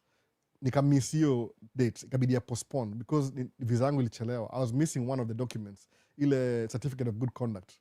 So baadaye nikapata nikapata ile come through hiyo certificate of good conduct, come through, nikaenda embassy. So kutoka Kenya nilipanda KLM mpaka Amsterdam, alafu nikapanda Delta itwa Northwest Airlines. Delta Northwest ndio company Delta ilinunua hiyo kampuni. So the only planes nimefly mimi, kuna type mbili za planes by the way. Sana hiyo plane ile my first time nilifly ni from Nairobi to Amsterdam. Alafu when I was flying nilipanda the best plane in the industry. I think ilikuwa Boeing 747-400 ya KLM. Ikimeandikwa City of Nairobi. Nilipostia video the specific plane kwa Maisha States Facebook page or something. Alafu from Amsterdam to America nilipanda Boeing 767. Ilikuwa Boeing, I remember that. 767, I think it's 300 ER or something, extended range. Hizo ndege za fast nilipanda. Alafu nikakaa hapa for a while. Then the first time kupanda ndege kwenda out of state nilipanda Boeing 757 kwenda Seattle. Kurudi na Boeing 7, upanda tu Boeing peke yake, sijui panda Airbus by the way. So kwa panda Airbus, you're very lucky. But upanda nga Boeing. Most of my travels nimekuwa tu American brand planes. So how do I remember that? I remember kwa sababu nisoma tikiti yangu na details. So that's why I'm very curious na planes. If I'm going to collect planes, natafuta Boeing, ya KLM, ya how many days, I'll look for it. I'll find it one of these days. I'll show. So awareness. So if you're curious, fanya hivi. Angalia, what do you need for nursing? Look at the requirements, tafuta. America kujangi hapa kufanya kazi. There's nothing like that. Kama almost 0 chances. Work permit, 0 chances. Kama atina plant operator. No. Hire and train me for tracking. Lenny Crane. I can't, by the way. It's too expensive. The cost of me training you, itakuwa more expensive than hiring somebody who already has a license. Mwona hivyo. Ni economics. Sababu, najua watu wengi think in terms of employment, na mimi, I'm a business owner. So mwangalianga hivi, I'd rather hire Mustafa, akapa Minneapolis, anaishi 20 minutes away from my house. Animpatie key, and I show up early in the morning, 20 minutes, and the job, I pay him every Friday. I'd rather do that. Then nitafute mtako Kenya, nimpatie sijui nilipe 120,000, akuja hapa hivi just to come drive my truck for 7,000 a month, by the way. I make sense kwangu, naona. Inakonga hivyo. So, ka ujui information inakonga hivyo. That's what it is. But kama wani nurse, make sure unafanya kila kitu the way it's supposed to. Angalia NCLEX, angalia opportunities. Alafu, most of the jobs za America, you have to be here first. Mona, you have to be here. Kama nursing, it will take some time. Follow through your process. Jumbo na wasio gonna give up na vitu. Nothing in life, nothing good in life is that easy. Kama imekuwa easy kwako, utashangaa, itaisha haraka sana. It expire. Because mimi, nilianza tracking maybe which year? Kama 15 years ago, 16 years ago, tracking, 17 years ago, something. The first time nilibuy track yangu, brand new track, ilikuwa after 10 years in tracking, consistency. Haiku show up mara moja. I had a chance kununua hiyo track 5 years ago. my first 5 years, but sikuwa na enough money. Something came up. 7th year, something came up. 10th year, finally kasema, okay, I'm gonna buy this. Naona nikabuy truck brand new. Naona ilikuwa 10 years ago. Saa hii hiyo truck brand new nilibuy, it's 5-year old, it's paid off in full. Nilibuy hiyo truck how much? Ilikuwa $243,000 US dollars. Piga hesabu yake wala usifikiria kama Mungu anaongea joke. That's how much the truck was. But did I think about the figures? No. I didn't even let that bother me. Mi nisema tu hivi. Nisema hii truck nanunua, there's something or you do business inakuwa a little bit different. Naona. Sijui mbona ma comments they come fast enough. Hebu tuone. Kasemaje? Add me bro. I need life advice. D3 coded 3. Naona. A friend came there last month as a sponsored RN, but sasa amerudi, all the payment was not enough. All the payment was not enough. Crispin, I don't think so. I don't think so the payment wasn't enough. I don't think so. Mona, a friend came last month as a sponsored RN, but sasa amerudi, ati the payment was not enough. You ni uongo. They're lying to you. In the beginning, it's not going to be enough. But the more experience una gain, ni hivi, acha nikwambie kweli kabisa, kama naweza address it to your Crimson perspective. Then pose hiyo, kuna any question nimemiss just in case. Ni hivi, ukuja kama nurse na ile program imekuleta hapa hivi kama nurse, most likely they will send you to a place mali kuna scarcity ya manurses. So where are you going to be sent in the beginning? Utatumwa kwa countryside. Kwa nini? Sababu watu wengi wa countryside hawajasoma, so kuna a dire need for nurses kwa countryside America.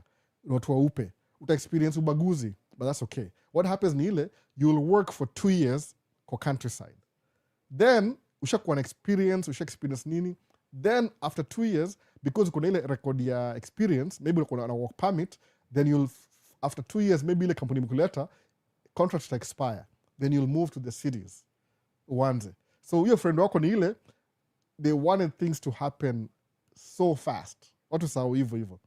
Ukianza tracking, you won't buy your first truck immediately. That will never happen. If you do, your business will fail, by the way. Kwa nini? Sababu everything you've never done before in your life, especially if it's a life that is serious, uta fail a couple of times in the beginning. Sababu watu wanga very stubborn. Kuna level fulani ya stubbornness. Hata mwaga naye, by the way. I'm very stubborn. Ushakuwa stubborn, itakuhumble over time while you learn how to do the thing. Itonga the learning curve. Ni ile things are not working for you in the beginning. Why? Because they're working on you first before they start working for you. Ini quote na quote mse mwingine. These are not the wise wisdom of me. Apana. Things work on you first. Once they're done working on you, then they'll start working for you. One difference. On you, for you. So watu wengi wakasema, oh, things are not working fast enough. I can't believe this. Now waste time. Apana, kuwa patient. Because eventually it'll come through. Mona. So, kama Crimson alisema aje? Alisema,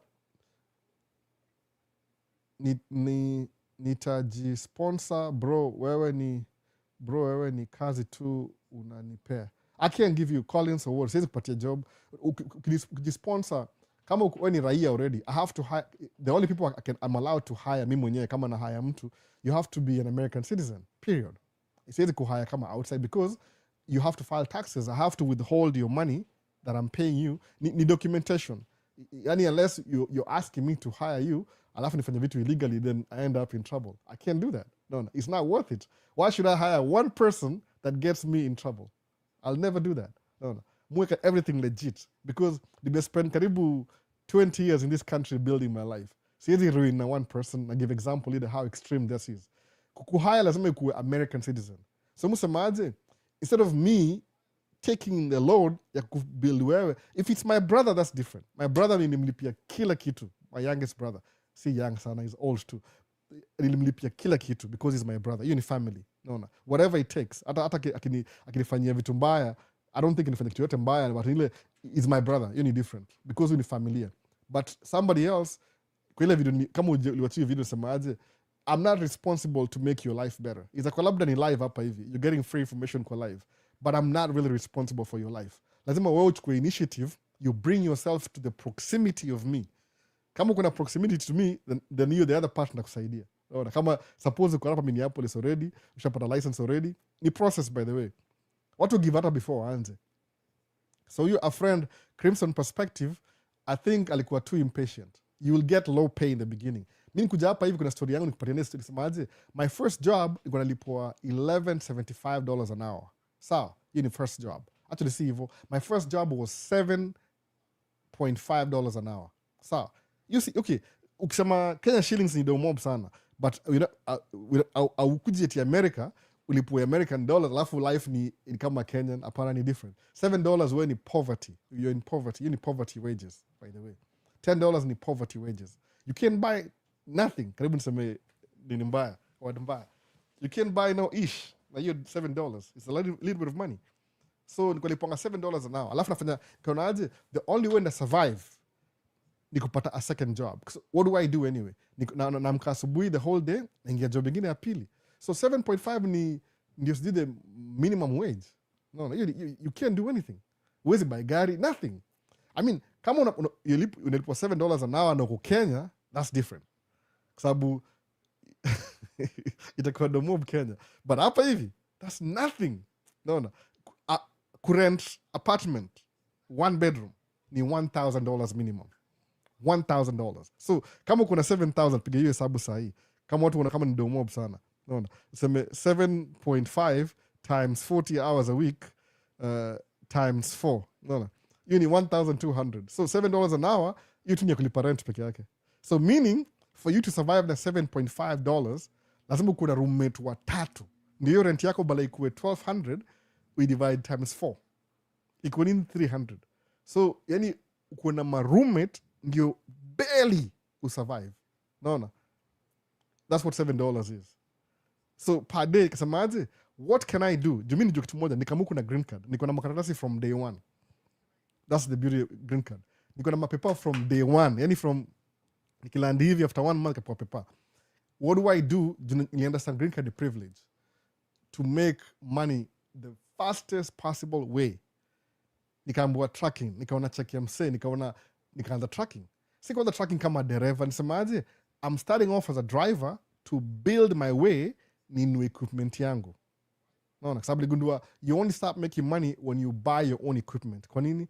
Una get rid of so many middlemen in between. Ina take time, it might take you a while. Jumini kianza tracking immediately hivi after kuanza tracking 1 or 2 years, I had a child, by the way. So niko na responsibility. So ili slow down progress yangu. My child ali slow down my progress. Then we never got married. So niko na story kama child na siko married, child support issues na kitu kaa hiyo. Then afterwards tena, I got married. I married somebody.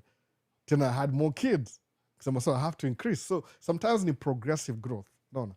Kama siku niza sahi, kusema my life without a kid, I'm a very rich man without kids. But with kids, in a reduced because there's mouths to feed. But you have to build your life na hiyo direction.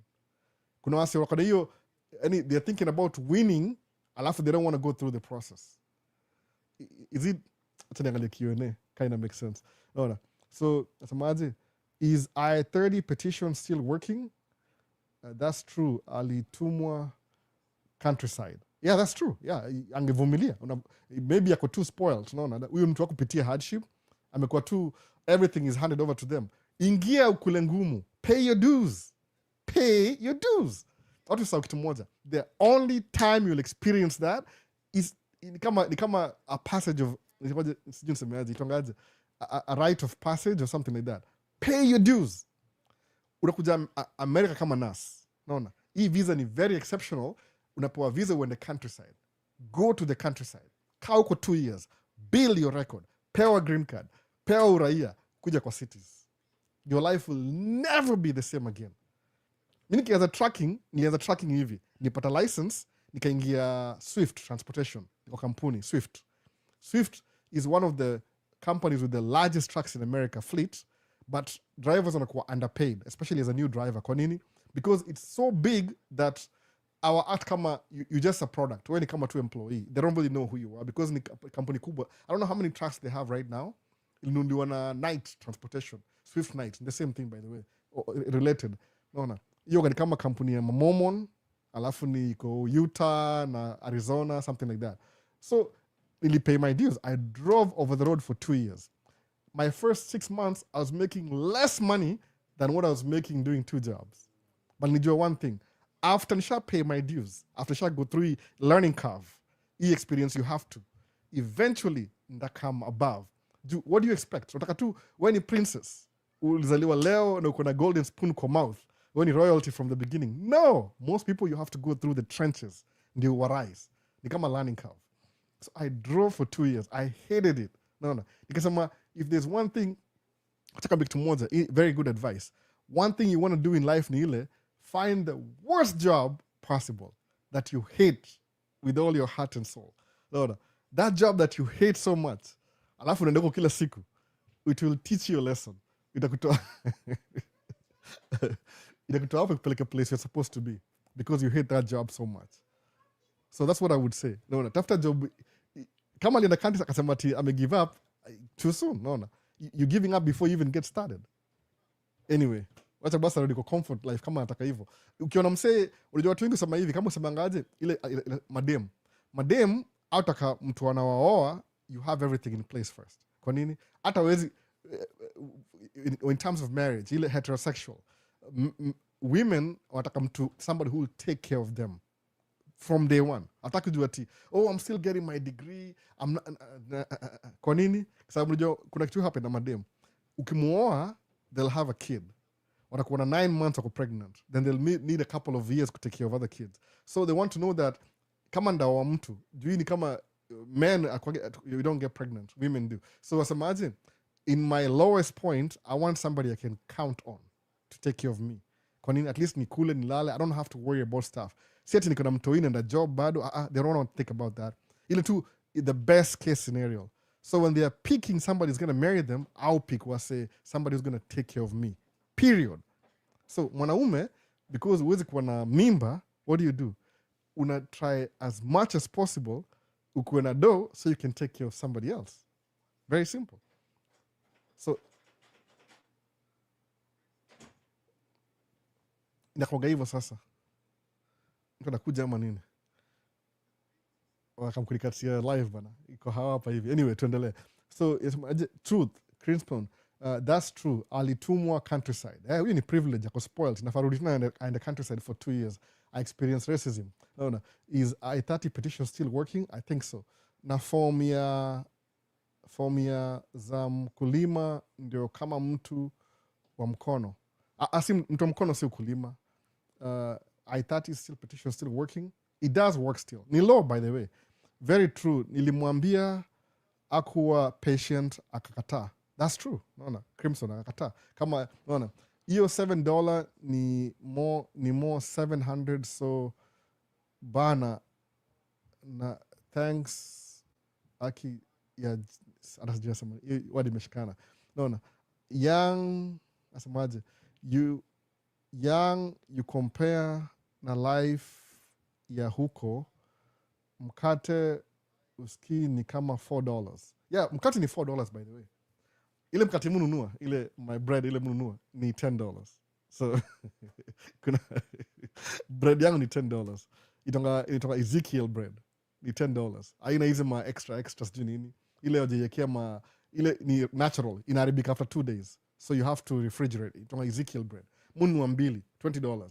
Cost of living is very high. Naona. But ile lazima ufanye hivyo. So Fudge, wacha mchezo, kwani unakuja na chai. DV lottery haikuwa 2025. Hopefully this year itakuwa. Kulikuwa na government ha shut down your time. Alafu hawaku revive. But hii administration I prioritize immigration, ina prioritize other things. No. But anyway, it is what it is. Our prioritize hiyo immigration. If possible, kama wewe ni mzungu utalitoa haraka sana. No. So hey Maisha States, happy Sunday to you. Mkana hata siwezi pronounce jina. Young, $4 mkate, kwani mnakula nini huko? I don't know what hizo words zamaanisha nini. Ama ni emoji. Jen Muyu ni mbaya. Facts. I don't know what that is. Siwezi, acha niangalie YouTube. By then niko live YouTube na TikTok at the same time. So kawa swali yako iko kuja YouTube utaniona pia YouTube. Handle ni @Maisha_states. Ndio hiyo. So Nixon asemaje? Ni aje Albo, hope uko poa. Niliona video ya Kenyan American akisema ana regret venye alipiga kura Trump. Nani Kenyan American home yo wagana ana make content. Mi sijui, but alivotia Trump. I will never do that. Mi najua nikuja hapa hivi, do you know who was president? Bush. Unajua watu sawa kitu moja. Ni kama sisi tuseme Kenya, give example Kenya. Nini kuna hizo party za Kenya, party. Kama sijui party ya Ruto ilitoaje? Party ya Ruto ilitoaje? Niambie jina ya Ruto. Kuna KANU, sijui KANU, kulikuwa na KANU. Kuna NDP, LBT, whatever. Hizi party, those are private entities. Wasahau. Party si serikali. I don't know how people party si serikali. It's a private political party. Private. Naona. Kama hapa America itonga GOP. Sijui GOP inamaanisha nini? Acha nione. GOP. What does GOP mean? Nisikemsa kisema last week nikasahau. Oh, simu fanya kazi bwana. Fanya kazi. Oh my goodness, it's loading. What did I do? Naona. GOP.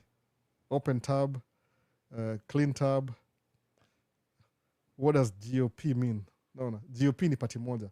GOP. Anybody before nifike? Anybody? UDA. Okay, sasa UDA.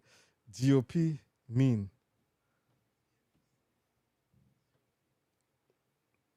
No. Nimesahau, man. Nimesahau. Kwani nimeka nini hapa? GOP mean. Republican Party. Inaitwaje? Grand Old Party. Ndio jina. Grand Old Party. So, a party kama Ruto ni ODA. Those are private entities. Naona. Watu sawa hivyo kitu ina bypass. People think that GOP, Grand Old Party ndio GOP. Aitonga Republicans. Grand Old Party. Republicans. So, in their own circle, yeah, Republican, they have their own agenda and their own objectives. Sawa. So, okay, wana compete na nani? Kuna two-party system hapa. Kuna ingine itonga Democratic Party. Naona. Democratic Party, I don't know jina yao ni gani. Au tonga liberals, but I don't think they're liberals. According to me, according to what I know about politics, wote wako right wing, by the way. Ni ile Democratic Party iko right wing, GOP Party iko extreme right. Nothing is on the left. Hakuna libertarians. So anybody who's a libertarian, America, hauna party, you don't have a party. Na ni ile libertarians, kama mimi ni libertarian, hatuna party yetu kabisa, tuko peke yetu. Umeona sasa? So kama tuseme nikiongea juu ya Kenyan American home, Owen, sijui kwa nini. Okay, anaishi Colorado. Maybe Colorado, wife yake ni white. Maybe community yake ni ya white people. So akivote red, itanga red, itongaje, ni elephant na donkey. Elephant. Anafeel hiyo ndio community yake. Naona? Sasa mimi mwoga liberal. Mimi sinanga party, by the way. I don't really have a specific, kwa sababu na understand. Kama sasa niwaambie ukweli kabisa. Unajua nini? Okay, naweza ongea ama siongee. Maybe naachana naye. But ile I work for both people, by the way. Mufanyia kazi Republicans, mufanyia Democrats at the same time. Kwa nini? If a Republican calls me today, asemaje, I want you to take pictures. Nenda pale kama professional. Na take pictures. I want you to take videos. Na take videos. Democrats, when they call me, I'll do the same thing. Mona. Ni ile mujuanga Grand Old Party Republicans. Wakuna ideals zao. They're very clear on their website. Hata kuna siri. Naona. So you'll be ignorant kuvotia mtu na ujui what they stand for. Exactly. You'll be very ignorant. You actually need willful ignorance kudu hivyo. Umeona sasa? Willful. Ukingisha race, itakuwa utapata msako black. Kama kuna wase black people, wako Republican. Kama sijui ni governor wapi, kuna senate fulani. Because umeingia hiyo club, ya nini, specifically, you will do what the party objective is. Regardless of your race. No. Nile wase naive what I think, because this guy is black, atafavor watu wa black. Hell no. Ni kama job. No. Watu sao hivyo. These are private entities. In other words, Nile, for you to play in that private entity, you have to pay to play. No. It's a pay to play game. So if you want to run for governor and you need the support of the Republican Party, you have to pay to play. Number one. You're number one. Okay, if you don't want to pay to play, lazima ukuwe na mechanism fulani that raise you funds to play. So si ati ni unaangalia wananchi. The party ya wananchi, it comes into play once you get into government. Mona sasa. But what are your objective? If they pay for your campaign, once you get in, you have to pay them. It could be in terms of currency, number one, or advance their ideology. Sa, very simple. Lakini kuna wasowaga ignorant. Wanasema, unajua, mi napenda huyu msee. Si emotions, kuna objective. Kama hapa Minnesota, party hapa hivi, hiyo itwa DFL. Ni DFL. Ina identify na democratic, sabi kuna democratic, baitonga Democratic Party of Farmers and Laborers. Sa, Democratic Farmer and Laborer, DFL. So DFL inafuata ma farmers interests na laborers interests. So napata every time Minnesota ina win election kwa DFL ina win. Kwa nini? Because policy yao ina focus na farmers, which is what our countryside, na laborers. So ina campaign na labor union. Ukienda place kama Louisiana, upate Democratic Party yao ina focus na factories. Wakiwin elections, wana focus na factory. No. Si ati ni farmers. No. It doesn't really make sense. So wasi lazima understand. Alafu the way things are, hizi maparty, si priority yao kukumake wewe kuwa aware. No. Priority yao ni kumake do. No. To raise enough funds to support their candidates so they can push their agenda. Period. Alafu mostly, hizi maparty, end goal yao ni capitalism. To make the most money possible with the cheapest labor available. That's it. So kusema ati, Ruto atusaidi. Nini ndio objectives za UDA party? What are the objectives? Ushajiangalia mwenyewe? Ujajiangalia. Una float, una assume to everything's supposed to be the way. Hiyo ni willful ignorance. Naona? Afadhali uende uanze party yako na kuwe na objectives na kuwe na allies. Ama ally na party fulani ile iko na interests zako. Ina meet interests zako. Kama say one of the interests ya grand old party. Hiyo ni GOP. Their most interest, muona hivyo kila saa GOP. Ni mostly na iko na ile nyeupe superiority. Period. Naona? So kiambia, mbona wali cut off mambo ya green card? Because sababu najua sahi the way the world is divided, ukiwa na green card, chances are 70% ya population si watu weupe. So why should you prioritize green card? You need the bottom of their list. Hata prioritize hivyo. Mbona sasa? So kuna wase, they are learning these things in real time. Kwa nini? After kitu sha happen. Willful ignorance. No. Hizi party ni private organizations. Ama ni private club. Watu unasahau it just flies over you.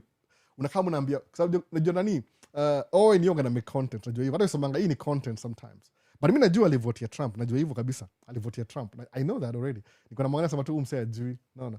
Jua Colorado. Sometimes you could be protected ujui. The next party it slash everything that you had before. I've seen that happen before, by the way. That's only niamua hivi. Since nilikuwa screwed na GOP party when I first started tracking, nisema hivi, I will start my own business. That's why, by the way. Sababu kudepend on the government, nilikuwa very broke, kulikuwa na economic crisis kuya Bush.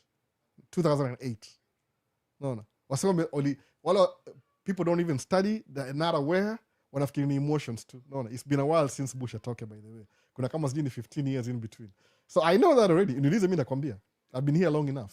Alafu ni kama wewe ni immigrant, it's your 100% responsibility to learn when you move to a new country. Acha niangalie Q&A before niendelee hiyo immigrant kwanza. Hebu tuone. Mokta anasema facts. Ruto ni UDA party. Asema Republican party, ma rednecks. True. Aya, creative journey asemaje? Creative journey. Najua creative journey. Ignorance always carries a significant price. Hey Albo, talk about starting business and running businesses. Oxy pets. It's a very complex topic here. But igusia because we mentioned. No. Civil education is the key. Because civil education see compulsory kwa United States education ilikuwa stripped off, it's your own responsibility to learn your civil education mwenyewe. Usikuwe ignorant, by the way, because ignorance will hurt you. Tanienda YouTube. So huyu ni Nix anasema Kenyan American huma anasema regret kuvotia Trump. It's like I knew it. I could have told him, but sikutaka kumwambia. Sema sasa kumwambia politics. Their travels. Love, man, thanks. Unani hapo ni Paul Kimani asemaje? Maisha stays to the world. Oh, Maisha stays to the world. Maisha stays. Albo, talk about what? Albo, talk about DV lottery being cancelled. Ama utarudi after huyu jamaa ametoka. Ni law, by the way, but ni ile hiyo mambo ya DV iko govern na whoever who's in office. So ni ile either anaweza ignore ama ikuwe list of his priority. Because kulikuwa na government shutdown na agenda yao lazima wamalize. Najua president yuko na 2 years ya could do everything they need to do in 2 years. Because kuna midterms. Every 2 years, America kuna every 2 years kuna election. Kuna presidential, alafu kuna midterms. Alafu presidential, alafu midterms. So Trump administration iko na agenda. They want to fulfill all the agenda before the midterms. Kwa nini? Because kupass agenda lazima ukuwe na House majority, Senate majority, na executive majority. And to this extent, kama say Supreme Court majority pia. No, Supreme Court. So, nini GOP iko na House majority, Senate majority, executive president, na Supreme Court majority. So, anything they want, ina pass through. No. Because they have all the power. Akona absolute power sahi. That's why the administration is after the kama hizi za ICE na illegal and nobody challenges them. Kwa nini? Because wakona everything iko lined up hivi. Yani nini yao ime line up hivi. Everything. What they want. But this year, election midterm, they might lose the House ama the Senate. Supreme Court hiyo wezi lose sahi juu wali sabotage hiyo kitambo sana. So ni ile Democrats pia waki-win House, sometimes they do some stuff, sometimes they don't. They pia waga right wing. Musa mga pia ni right wing pia. But kuna agenda yao pia. So it's up to you to understand who are you supporting and why. No. Kama uko ignorant, pole bana. No, pole sana. Mimi nishaishi your life before. Nilikuwa hapa before nikarealize, wait a minute. Mona, I'll come to that. Niende kwa Q&A bado. So, federal minimum wage is still 7.25 here. That's true. 7.25. What I was getting paid 15 years ago in back in the same. Kwa nini? Because nobody has bothered kuchange hiyo minimum wage kwa nini. No, nobody has bothered. Mwona sasa. Kuna question mingi siku kanjua. Hebu tuone. Sasa I am a dispatch associate for Schneider International. Many truck drivers make good money. Oh, good for you. Good for you. You need to know how to spend the money though. Many foreign drivers come here to work for better pay. Dispatch for Eric Parsons. Watching from Ruaka. Okay, next Nigani. Are you a truck driver? Owner operator. Alafu Erickson, Republican Party, GOP. I think Nile questioned before. Hey Albo, Happy New Year, Chief. Good to see you. So kuna hiyo. So niko na track go through my question on YouTube. Eric Parsons. My YouTube. Civil education is key. Hey Albo, talk about starting business and running businesses. Creative education. So, okay, I'm up to date with all the questions. So, point ni hivi, kuja hapa kama tuseme, kuja brand new hapa hivi, you are responsible to understand how the system works. Very simple, by the way. Kama mimi the first time, nikuja hapa ka-realize aje, minimum wage is 7.25. Sawa? Okay, what's the cost of living? Cost of living, you need, because kama hivi, when I first started, my first maybe year, nigundua hivi, if I could make 800 a week, ndakuwa na minimum, ndakuwa na average livable, because rent ilikuwa kama tuseme $400, and in my expenses, most of my monthly expenses, ninge pay everything na $800 to $1,000. So I knew this, nikaangalia responsibility yangu. You're responsible for that, by the way. Usingojee mseti ni kama somebody is supposed to come and help you to do, it's up to you. Mona, nikaza hii channel nisemanga hivyo. Nisema hivi, okay, rent ilikuwa $600 every month. Rent, kuna rent, that's not the only thing. Kuna vitu lazima ulipe. Uzakuwa lazima kuwe na cable that time. Kuna cable ilikuwa TV, whatever you watch on TV ilikuwa cable. Kuna phone bill, kuna electricity bill. Heat ilikuwa part of rent, so that was good. So kusemaje, if I have $1,000 every month, I can have a comfortable, livable wage. Okay, libidi ninunue gari. My car payment was $300. Insurance ilikuwa $100. So ina bring everything to $1,400. Okay, I have to buy groceries every month. Back then, groceries zangu zilikuwa approximately $100 a week because I was single alone, $100 a week. So $400. So everything, $2,000. Good. Nikasemaje, okay, now niko na wazazi wananitegemea. Kuna my brothers, kuna vitu zina happen ziko home. Mi nilikuwa hapa peke yangu, mi na my sister. Sister yangu alikuwa student, akuwa anadu job. So what do I do? Sema hivi, I need about $800 a week, ndiyo kuwe $1,600 in 2 weeks, ndiyo kuwe $32 a month. If I get 32, alafu my monthly expenses ni $2,000. At least niko na $1,200 extra ya kufanya vitu zingine. Mwona hivyo sasa? That's what I knew. So kusema, okay, this is how much money I need a month. So how do I get to the paycheck ya $3,200? Nikaangalia kwenda chuo. I'll need 4 years. Okay, while I'm doing 4 years, who am I going to live with? Who's going to pay my bills? Albo ungeenda chuo. Okay, easy said than done. Say ni practical. The rubber meets the road. Who's going to pay for my bills while I'm going to school? Zero options. So if I'm going to do anything, I have to keep working, paying my bills while I'm doing it at the same time. Nikapata tracking school. Tracking school, some tracking school. You can get a loan, ile finance, student loans, kama student loan. Ilikuwa, the loan itself ilikuwa $4,500 student loan. But ilikuwa na interest. By time unailipa everything, ilikuwa about 5 plus interest. Ilikuwa very high interest, by the way. Because in student loan, isi ya biznama nini, ni student loan. Ilikuwa na very high interest. So approximately, student loan yangu ilikuwa $6,000. Nikachukua anyway. So I was learning for free, niko na student loan and cover, while I'm still working and pay my bills. Then it took me 3-4 times per test ya driving. Your process. Namongelea story kuna YouTube video. Hata kilenda do next week, what I'll do, ama kesho, I'll post my old video ya 3 years ago back to YouTube, ndio watu waone tena where I'm coming from. Ndaza combine zote hivi ni kama 1 hour. So, hiyo ni process. So, critically thinking. So what do I do? Ndaanza, I have to do tracking.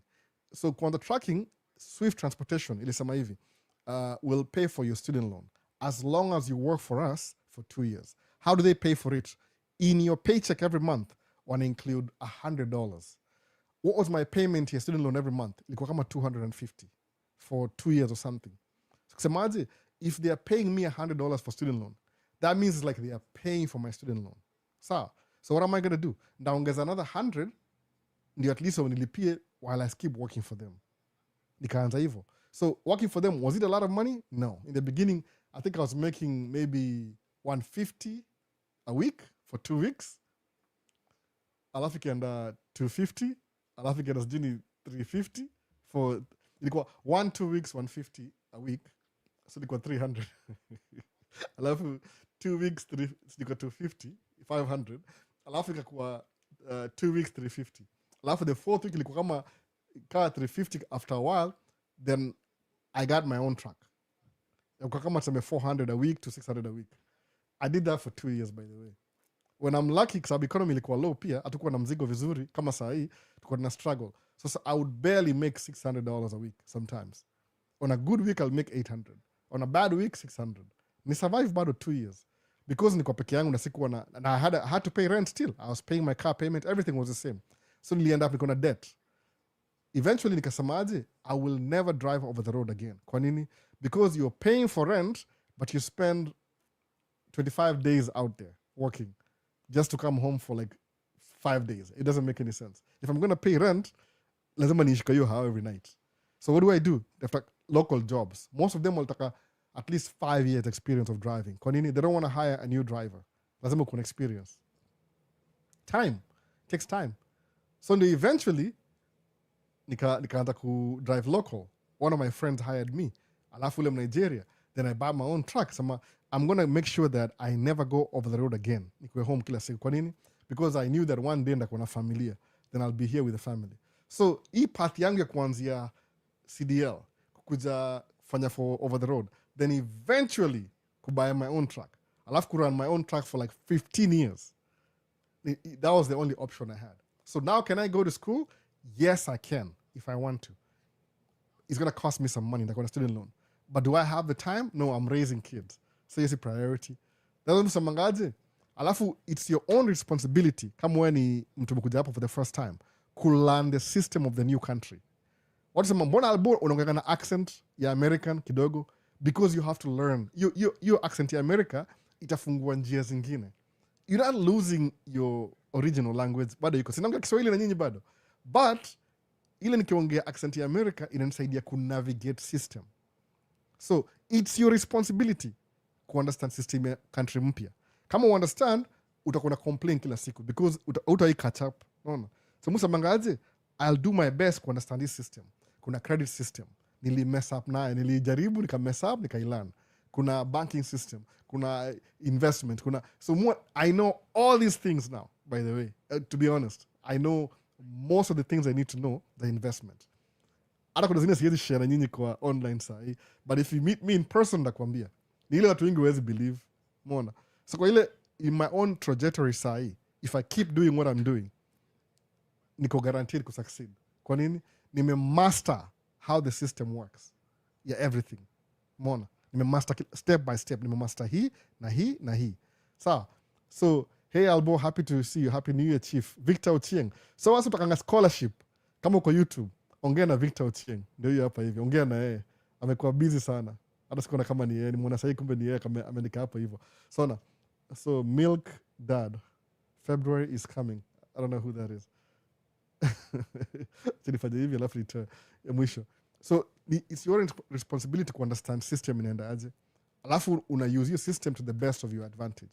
No. Kama ni job utafanya, kama ni business, do whatever it takes. Because nobody will just hand it over to you. That will never happen. No. So congrats Albo. I'm happy for you. Your great achievement. I don't say great, by the way. Nile tu figure out things, how they work. Through so many obstacles. No. Who's the medical, or what is the medical expectations to qualify before you do tracking?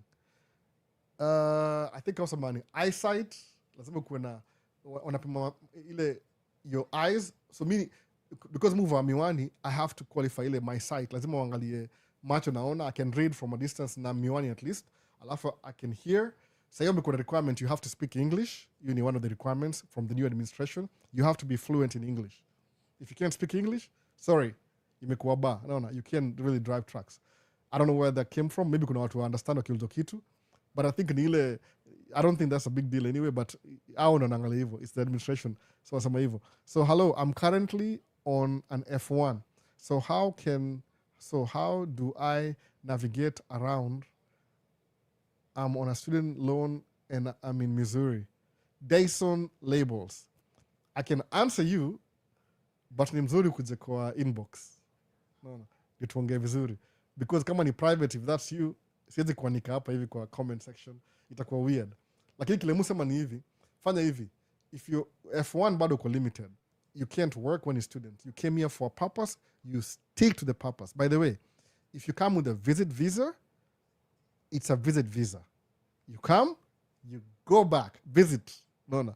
Don't overstay your visit. You came to visit, get the hell out. It's a visit visa. If you come with a work visa, come work is done, go back. No. Specifically. If you come with a student visa, come here, get your degree, get the hell out. Simple. No. Hiyo ndio priority. So, kama uko studio already hapa hivi, angalia what other if you want to get a job as a student visa, kuna degree already. I think administration will suggest if you have a degree, they can have a provision. Once you have a degree, unapata green card. Iko based on degree. Maybe that's why walipose green card last year, ndio try to create your new provision. According to how, ndio wapate only skilled graduates wakuja hapa hivi. Which makes sense with whoever who's the administration, or makes sense even. Maybe that's why post green card last year. So because suggested if you have a college degree, it's in a brain drain. Once you study in America, Trump administration, when I try to propose, when you have a degree, you can actually transition to a green card as long as you kuna conditions. They're working on it. I think so. I don't know. All he mentions just come back together. There's so many politics going on, so you never really know. Sometimes you get good things, sometimes you get bad things. Depends on the politics of the day. But that would be a really good thing. If you can come and study for 4 years, when you graduate, there's a provision for you to become a green card holder with your degree. Then you stay here, you don't go away. No brain drains. No evil. Ilikuwa suggestions, by the way. So, but ile tu sometimes iko malicious. Asemaje Edward, asemaje, so wife ako karibu kulipa student loan. Ako mbali sana, by the way. Ako mbali sana. Mumwambia lakini I prioritize. But najua yao ako na ile comfort because isli bills za kawaida mostly mimi moves handle. So ni kama you take a free ride. Sinaambia mimi I won't live forever. Najua mimi siwezi live forever. The worst thing you can ever do ni ile udepend na mtu 100% na pia mtu anadepend na mtu mwingine. So you ni kama muona hivyo, according to me muona hivyo. Yani ako very proactive. Kuna two things that are active. You can either be proactive or reactive.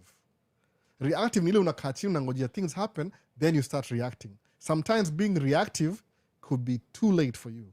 It's good to be proactive. Ile una anticipate a problem before it actually happens. Kwa nini? Because when it happens, you're ready for it.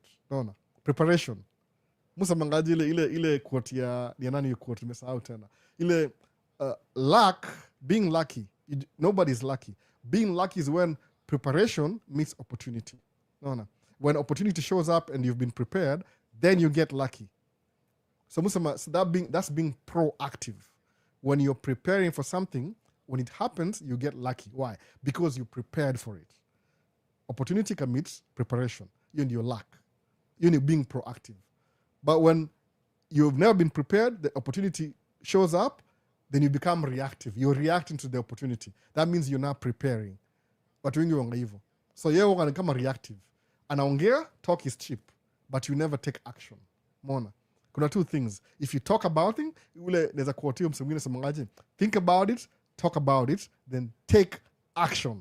You ndio the thing. You have to take action. So if you're thinking about something, kama wewe unasema NASA akuja hapa Kenya, akuja hapa hivi, akapelekwa OCHA, akasema I'm not making any money, alafu akarudi Kenya tena. Privilege, unaona? Any uko anti-suffering. It's like anything good ni easy. No. That means a lot of people, they have made your life so easy, that's why kuna hiyo privilege ya kuquit.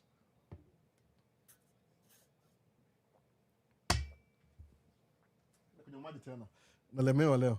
Sema hivi, okay, why do you think nikienda tracking nilienda 4 times fail test? Fail test. Why do you think nilikuwa so much ile intense lazima ningepita test? Jiulize hiyo swali. Why do you think? Niko nishaona the end from the beginning, by the way.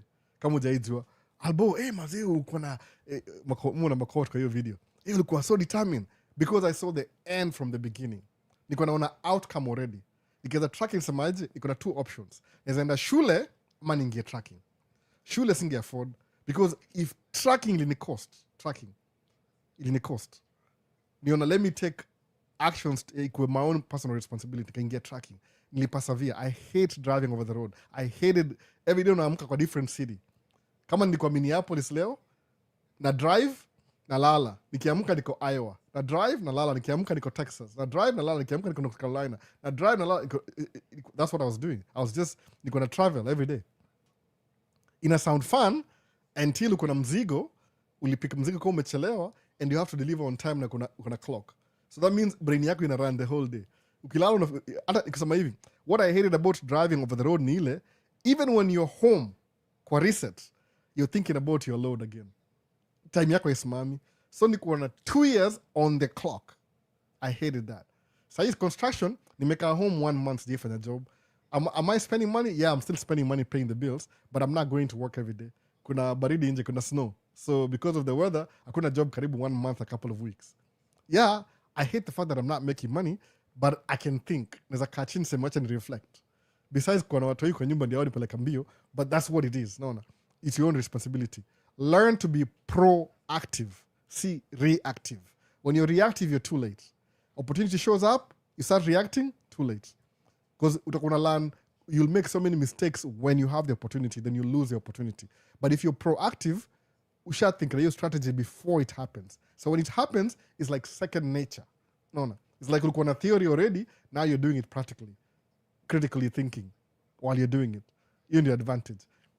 Another question, nani hapa hivi?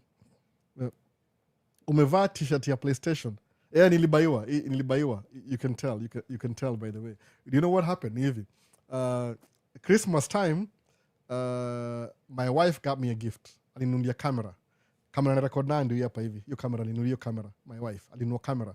So because she bought me a camera, bila mimi naangalia vitu sahi, ilikuwa ni kama excuse. Alinunua camera ndio anunulia watoi new games. Naona kuna iPad yangu sahi. Hii ni my iPad by then. Nimekuwa naye kama sijui 4-5 years. This is my iPad.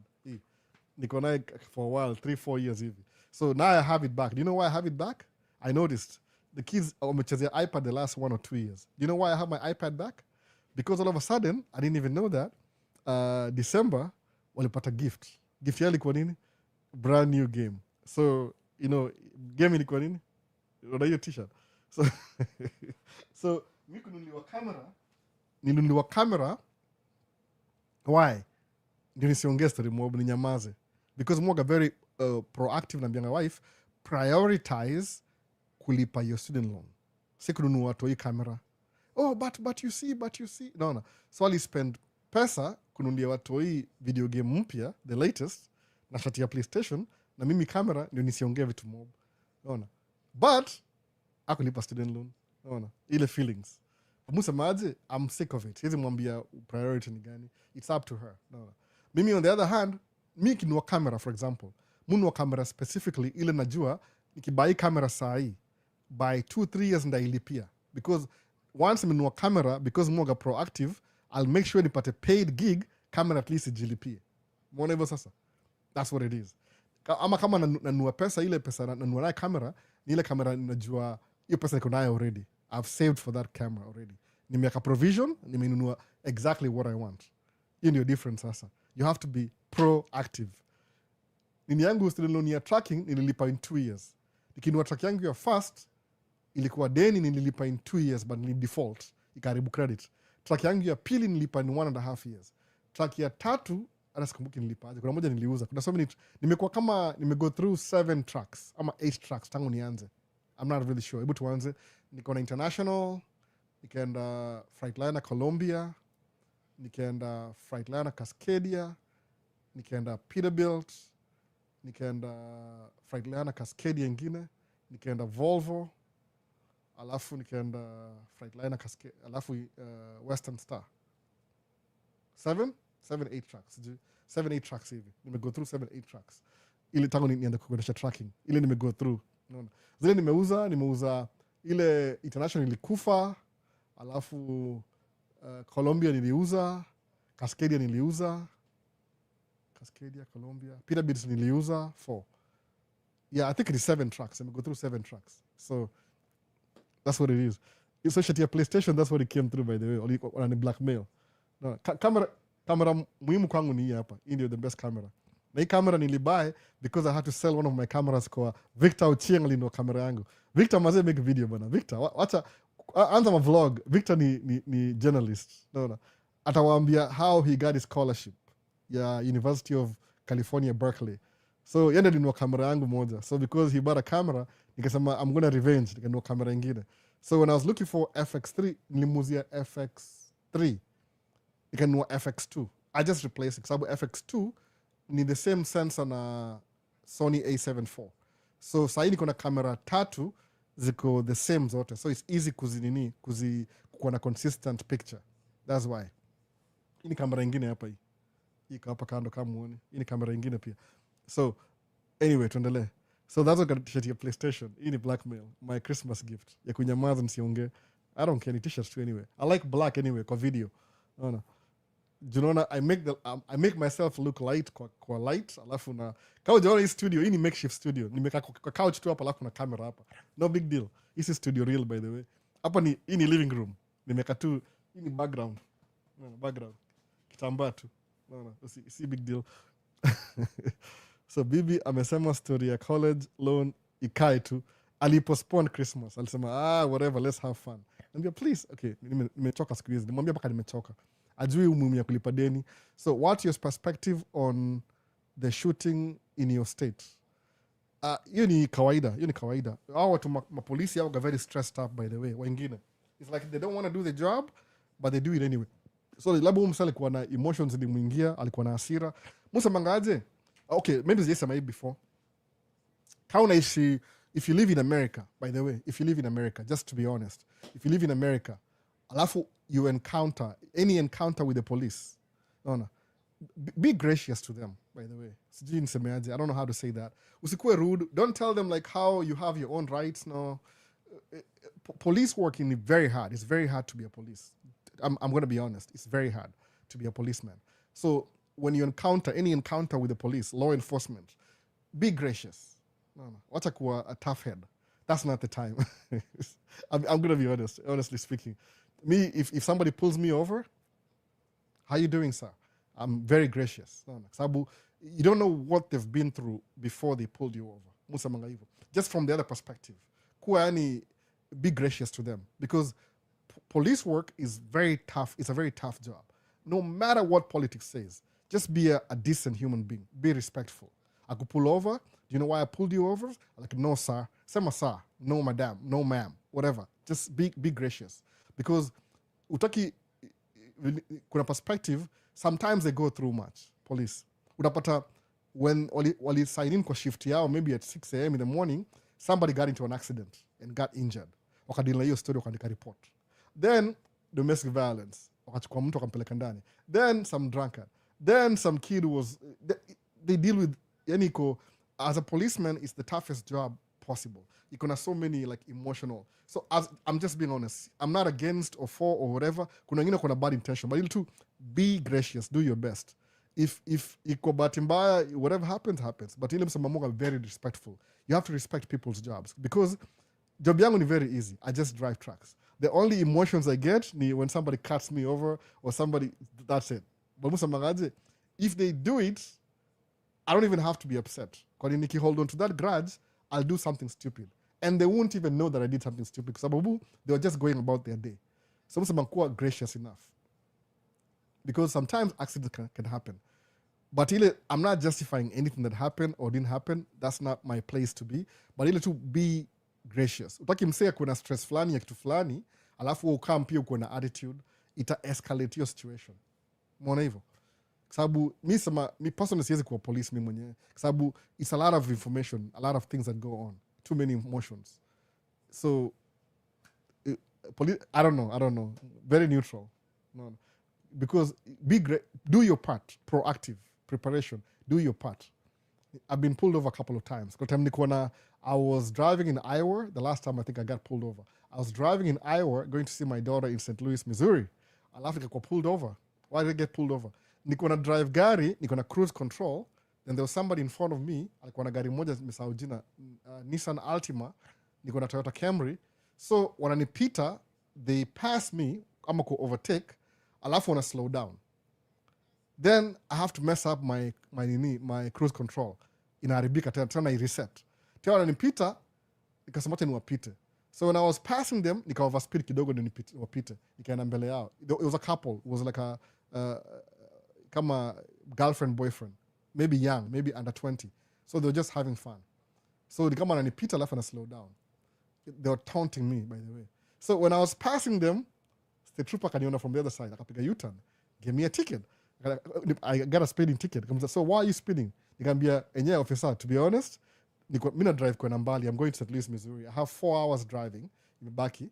But I was saying niko na cruise control. They passed me alafu na slow down. Nikamwambia kweli kabisa, I can't really tell. Haukuwa na camera or anything. Yakasema because of that, akakuwa gracious to me, huyo polisi. Nimwambia my situation. Nimwambia I know my rights. That's not the place. That's not the time to do that. No. And also maybe to continue. So what I did ni hivi, nikamwambia tu situation. I'm going to see my daughter. I'm trying to get there. Because niko tired, mu drive for a living. I got a license, got a CDL, commercial driver's license. Akaniambia, because you have a commercial driver license and you're going to see your daughter and I know you drive for a living, atakuwa lenient kidogo. Unaona? Hata sema niko na overspeed vibaya sana by the way. Nilikuwa 65 miles an hour place. I think I was doing 78. Unaona? Sasa akasema ndaka ulikuwa na drive 68. Thank you officer, because kama angenipatia 68 ingekuwa 78, insurance yangu ya truck ingeenda juu. No. Alafu ingekuwa very messed up for like about a year. So because nimwambia ukweli, I didn't have to lie. Yeye mwenyewe akaona judgment akasema okay, I get it. No. So how often do you see? Akasema every 3 weeks move travel even the same way. So I'm just trying to be keeping the speed limit. These people keep messing me up. I understand, by the way. Akanipatia a lesser, but I still got to pay for the ticket. That was the last time I got a ticket. Gracious enough. No. Sikufight na yeye tukaanza kuargue. Actually tukaanza kuongea ni kama mabeste. I mean, it's a human being. Just treat people with respect. No. People go through a lot. You don't want achukue ile situation ya the last thing alipata afa kuja ibring kwako na bring your attitude and they are trying to decompress. So they must hivyo, be respectful. No. Ibaya kuna watu au wengine weupe au wana kama pia wako superior everywhere. No. Kwa sababu I don't know. Anyway, ni attitude yao, ni culture. That's what I would say. Kama wewe mtu you understand what I'm saying? Just be gracious, be respectful. Vilifundishwa ile just be respectful, be gracious. Kama wenyewe si gracious, let it be on them. Si wewe. Just be respectful, be gracious. No. Don't try and memorize whatever you want to do. No. So, requirement for English is because a lot of people were missing road signs and causing accidents. That's true. And negligence. Ilikuwa hivyo before. Alafu 100%. Hi, yeah, it's true. Learning how the system works makes your life a lot easier. Thanks for being consistent. That's true, by the way. That's true. Nazasema hivyo. Musa mangaje kila siku. If I nikuja hapa kama immigrant, ni learn accent, muonge na accent ya American. Kidogo ile tu ya kuomba maji ile. Niko naye kidogo, by the way. Ama I don't know how. Siwezi jo extend until tuongea na wewe. Nikiongea na Wangoso mtu akuongea, hata si Wangoso, Americans mtu akuongea as American as possible. Because I'm actually American now. Mimi ni American citizen. But tunasemaje, you have to unaland ile kilugha ile. Kwa nini? Just to make your life easier. Understand credit system.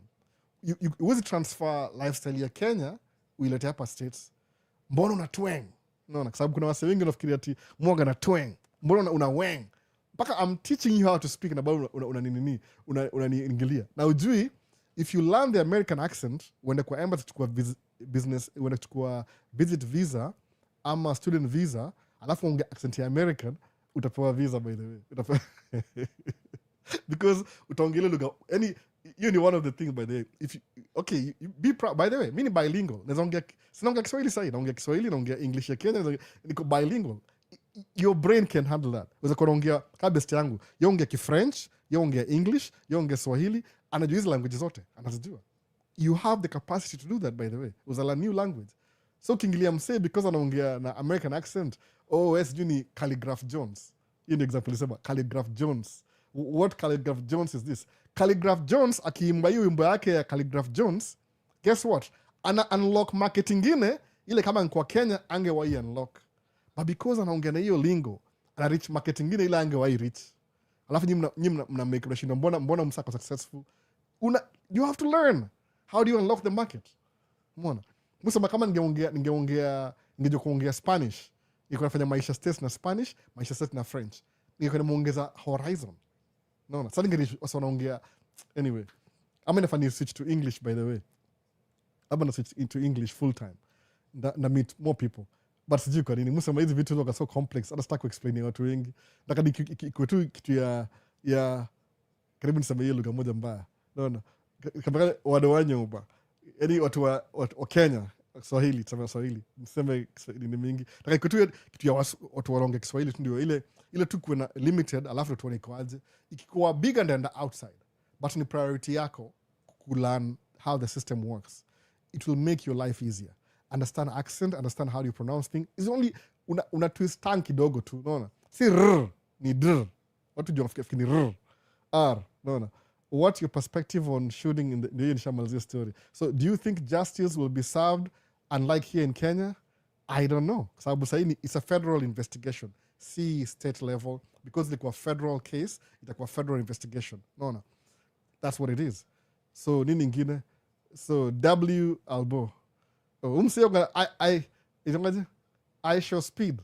Naona speed iko Kenya. I show speed. Kenya. Wase, mkiona I show speed, mkimuona mkuja Kenya, niona kama Owen namuingilia ilikuwa na make content though, na make content tu. Owen you make content by the way, msimjudge na character, don't you make content ati you know say I show speed. What does it do for aligundua hivi? The only way to succeed social media, by the way, do something exceptional. Don't do the ordinary. No. Mi mfanyanga hapa hivi nafanyanga, the only thing mfanya hapa extra ni ile musema hivi, if I'm gonna do this niko peke yangu by the way, I don't have anybody else. Hii hao ni I'm in my house, hapa ni man cave, so sina mtu akuongea na wase come to do podcast. Oh, I'll come, you see, you know, sababu naona kama iwezi kuwa consistent and I don't want to waste my time. Sasa when I'm say na ako consistent, I understand people have to get paid too. People want to get paid. I do it for free. Why do you want me to pay you and I'm doing it for free? Mwana hivyo sasa. But najua hivyo. So ukiona, look at what I show speed is doing. No. Angalia, what is he doing? Atembe na simu iko hapa hivi. Hiyo simu iko na live stream. So what is he doing? If you want to get people's attention, kama uko na YouTube channel for example, ama uko TikTok, enda live once in a while. Kwa nini? Una unlock more potential. Mi nita kunaenda live kila siku. If I didn't have another day job. Niko na day job ingine by the way. I have a day job. What is that guy doing? Akona live, anaenda live kila saa. Naona. Chat, anaongea na wase. So because he's live every day, ni curiosity. Alafu anajua hiyo nini. Kuna something about kudu YouTube that makes sense. Do something that everybody else is not doing. Alafu uone what's gonna happen. Kama say Mr. Beast, the number one kwa wall. What does Mr. Beast do? You create my production. One video a month. Ama 2 videos a month. If you don't know what sahihi Mr. Beast, ilishutiwa last month ama 2 months ago. Mwona hivyo sasa? Exceptional ni kama TV. Alafu ni production quality. Akimake doa kwa na invest all the money back to the video. Siku hizi hata ame-unlock vitu zingine. So what does I Show Speed do? Anado live stream akitravel. So what is he doing? Ameanzia South Africa, Zimbabwe, Kenya, labda ataenda Ethiopia. I don't know where he's going next. Live. Ameenda all the continents. Because of his content iko so hivi, everybody wants to be associated with him. Kwa nini? Sababu akona something very useful. Akona the currency of attention. See money, by the way. Do the thing, money will catch up with you. So musa mangaji hivi, in my limited abilities, the only thing I can do, sahi kama Maisha states, ni could do a quality video and quality audio. Sawa? Period, by the way. Alafu, I'm learning how to do it. If you want me to teach you how to do this, I will teach you too. I don't mind at all, by the way. Nakambia mtu mianga, ini Rode microphone. I don't know what it initongaji. Rode DB, ni SM7DB, Rode. Utafungua, sijui. Mtu mia Rode hapa hivi. Niko na DJI mic 2, backup. Niko na audio, niko na hii stand, niko na camera gani, niko na everything I use nakwambia. It's too much equipment, by the way. Maybe you might not even afford some of this equipment, maybe. But that won't stop you from making content. No. Find something exceptional that ukuna ile currency attention. So yeye kila nafanya nila kuna currency attention. How long does he live stream? I'm moving hivi. I want to learn what he's using to make everything work. Anatoa wapi ni live stream? Kwa sababu najua kitu moja, kile nimenotice ni hivi, yo fanyanga live, alafu ana recording at the same time. So meaning they're using very good cameras. Kama hii hapa. Hii camera ni poa sana, by the way. One of the good cameras ndio hii hapa. Nitoe nionyeshe. Sijui kama naweza unhook. Hii ni man, sijui kama naweza nitatoboa kweli. Ndio hiyo. Hii ni kamera yangu moja, unaona hii? Hii ni kamera ya video. Najua kuna msana salivate saa hii. Ni pieces, by the way, ni pieces. Kuna hii ni kama ina cancel light iko hapa very bright. Unaona hii? Alafu nimeweka hii kama inakaa hivi. Hii ni extension too, by the way, extension. Ni kama kofia. Microphone, screen, FX2, ni FX2.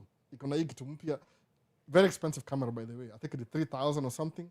Indio, I always want to have one dedicated video camera. So nikienda professionalism, nikishow up na hii, people take me seriously. Do I know how to use it?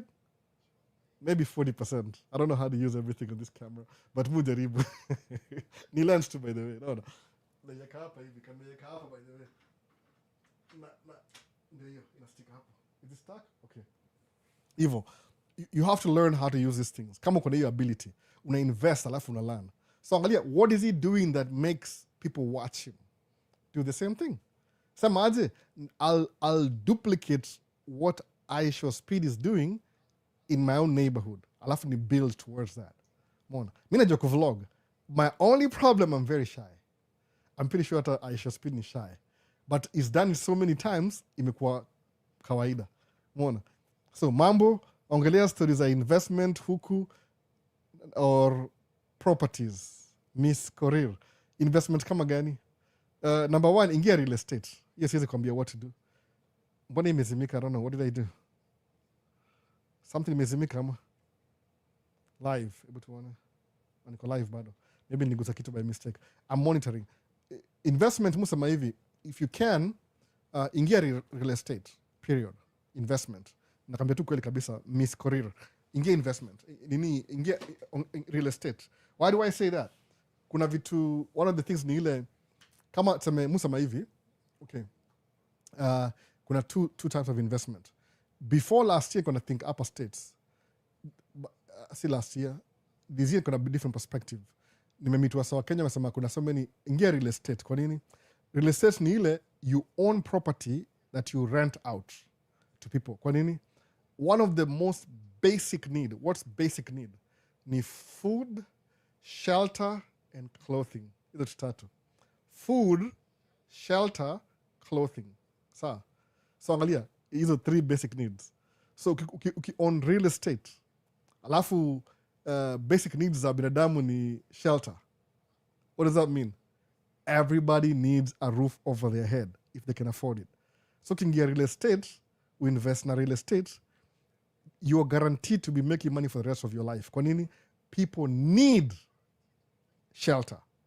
So you're renting shelter. That means unamake hiyo nini yako, hiyo income produce inakuwa kama continuous. Unaona hivyo, inakuwa continuous. Invest na real estate. Hata mimi ndio musemangaje, if I could invest, kama usemaje, my expenses every month ni kama between $5,000 to $6,000 a month, by the way. Useme ati, oh my goodness, album ni mob sana. Yangu ni cheap. Kuna wasio spend 20. Kuna wasio spend 3 ama 4. It depends. But mimi 4 kids na house kila kitu ni kama between $4,000 to $5,000 a month expenses states. So that being said, you know the lifestyle. So imagine how much money you need to make with 3 or 4 kids. Na hii lifestyle yangu, by the way, it's a very expensive lifestyle. But you know, ni kama middle class hivi. Ama upper middle class, depending on how you look at it. But ni ile real estate ni ile you can never go wrong. So if I can invest in a house sahi, inimekie $10,000 a month, that means my bills are paid. Then I can have time to go do videography in cinema production full time. Very simple. Naona hivyo. I can do that. Kwa nini? You're providing shelter, which is a basic need. If you can provide food, which is a basic need, but uzuri buy food ni ile, it's a very tricky business. Unaangalia the business with the lowest risk. So Miss Korir, kama una invest na real estate. Either Kenya ama hapa, it doesn't matter, whatever. Hata kama ni mortgage usiogope, kwa sababu ni hivi, there's something nililearn. Nitapostia video next week. Best yangu nilifundisha kitu by the way. There's good debt and bad debt. Bad debt ni consumer debt. When you buy things that you consume. Good debt ni ile, you borrow money to buy an investment that produces cash flow. Sawa. So I can buy a 100-unit apartment. Sawa. Calculator. I need calculator sahi. But hizi mahesabu zikaongi ukweli kabisa zote. Zingine mungu anatry hypothetically speaking. Naona. Sebu tuone. I have a professional question. Sorry. Could I get a scuba instructor job uko kwa Trump? Scuba, it depends where. Kuna cities. I live in Minnesota. Minnesota kuna lakes. So hatuna scuba job. Scuba job ni California, Pacific Ocean, ama Florida, Atlantic Ocean, ama somewhere in between. Yes, you could, by the way. Any job you ever dream about, utaipata hapa, by the way. Nile, you have to move to the right location. So you'll get a scuba job. Ingilia shule. Enda shule ya scuba kama iko available. Hebu nione. ORYN Pets asemaje. Talk about buying business and starting a business. Okay, maybe a little bit. You own a camera that you can fully operate. You own a camera that you cannot fully operate. Yes, by the way. Yes, 100%. I own a camera. Munga, you don't know my policy? Musema, start before you're ready. Start before you're ready. E-camera, I can operate it. What are you talking about? The basics, by the way. Nile, it has so much, but it's a cinema. Sasa manini bana. Mimi hiyo story ama ndo nini? Sio kamera ndio hii hapa hivi. Hii ni FX Sony FX nini? Sony FX2. Ndio hii hapa hivi. Unaona inakaa hivyo. Camera. Do you think I know everything about this camera? No, I don't. I know enough to make it work, by the way. See, I can't operate everything. Najua basics. Hii camera is so complex. Ni Sony, ni cinema line. Sony out wa movie. Do you shoot movie aje? Movie you shoot you aje, by the way. Not everybody in the movie knows how to operate all the camera. I'll hire a specialist with specific camera. Kama hujaijua. Shooting a movie is a whole team. Kuna specialist wa audio. So I'll be honest with you. Hii camera ni FX2. Angalia, how many things are here? Kuna nini? Kuna ile ingine ndio kuna more stuff. I know at maybe 40% ya hii camera. But imaanisha I don't know what I'm doing. I know exactly what I'm doing. I use it enough to make whatever I want to make. No. Hata nizime. Nakulanga battery. Unashanga Sami hii ni pesa ngapi, by the way? Let's be honest. Okay. Hii ni $6,000. $6,000. Everything up. $6,000. Everything. $6,000. No. But namui by pole. If I make money, ikifanya kilipwa shooting, if I make money, kuna tripod hapa, by the way. Ama iko out of the scene. Sijui. Ndio hii tripod hapa. Iko wapi naona hapa? Ndio hii. Angalia hii. Ina click tu, unaitoa hivi. Ile quick release. Ndio hiyo quick release. So nikibeba naibeba hivi, nikimalizana nayo na kama hivi na clip tu ningi hapa. No. Ina click. Alafu nimeshika hold on. Hii screen inanisaidia sometimes kina kushoot vitu unapata overhead light iko too bright. So hii ina cancel ile light ya juu. Sometimes unaweza cancel side na side. Unaweza increase zingine hapa hivi, kuongeza zingine hapa, nyingine hapa. Iko ile iko narrow mpaka unasema tu na focus na hivi. I'm not a professional, sikuenda shule. So that's why Sami Lonet, I own a camera that I don't know how to use. See, I don't know how to make videos. There's some features that go above my pay scale. But I know 2-3 years from now, like 100%. So now if somebody needs my services, like to me, they show up to me exactly the way I'm supposed to. It's a learning curve. But because I can, like to me, anyway, in a car, it's like a professional, by the way. In the shop, kwa gubernatorial campaign, nikarekodi mse video alifurahi sana, by the way. Hizo siwezi share, by the way. Now to me a link if you want to. But siwezi share hizo video ni za kama the job. I did it for free, by the way. Sababu mse it could be governor. Kwa governor atanita tena. Create opportunity. Sometimes kuna two currencies. You can do things for free that open up more opportunities. Or you can get paid. Alafu ndio move on, consumer. But anyway, niko discussion. Nasemaje? Talk about buying businesses and starting a business. That's a good idea, by the way. So naangalia hivi, real estate ni very simple, real estate. Kama kuna rental properties, acha nipatie scenario. Musemanga hivi, average 2-bedroom apartment Minnesota ni kama $2,000 a month. Sawa? So then unue apartment ya 100 units. How am I going to buy the 100 units? Kuna requirement. Usameaje? How much is 100? Okay, ni hivi income. Angalia income. Income ya tuanze na income kwanza. Unaangalia unaangalia kitu semaje? Unaangalia this is the outcome I expect from this experience. This is my outcome. The end from the beginning. Ushaona the end from the beginning. Useme okay, if I have 100 units, ni ngapi? 100 units, $2,000 a month. Sawa? And a step by step. Maybe itakuwa somebody suggested niweke hii podcast kwa audio. So that's what I'm step. $2,000 a month times 100 units. Sawa? You need how much? You need $200,000 a month, by the way. So times 12 months. 12 months. In ile average, which is 2.4 million a month. Sawa? So, ushajua outcome ni nini? If I buy this property, iko 100 units, rent ni $2,000 a month, in a year, I'll make 2.5 million. Ama nimona nini? Kituka hiyo. Able to make a mistake. Ama junior 100 units times 2,000. 100 units. Ama nimeenda wrong. 100 units times $2,000. You need 200,000 a month times 12. No. You need 2.4 million a year. That's how much you'll earn every year. Sawa. So how much is this property? Unanunua. You can 100 units. How much is it? Itakuwa expensive than 2.5 million. Of course. different. Okay, so what do? So how ni 5 million example too, by the way. So meaning 2.4 itakuwa more than that. 100 units itakuwa ngapi? Tuseme 20 million. Sawa.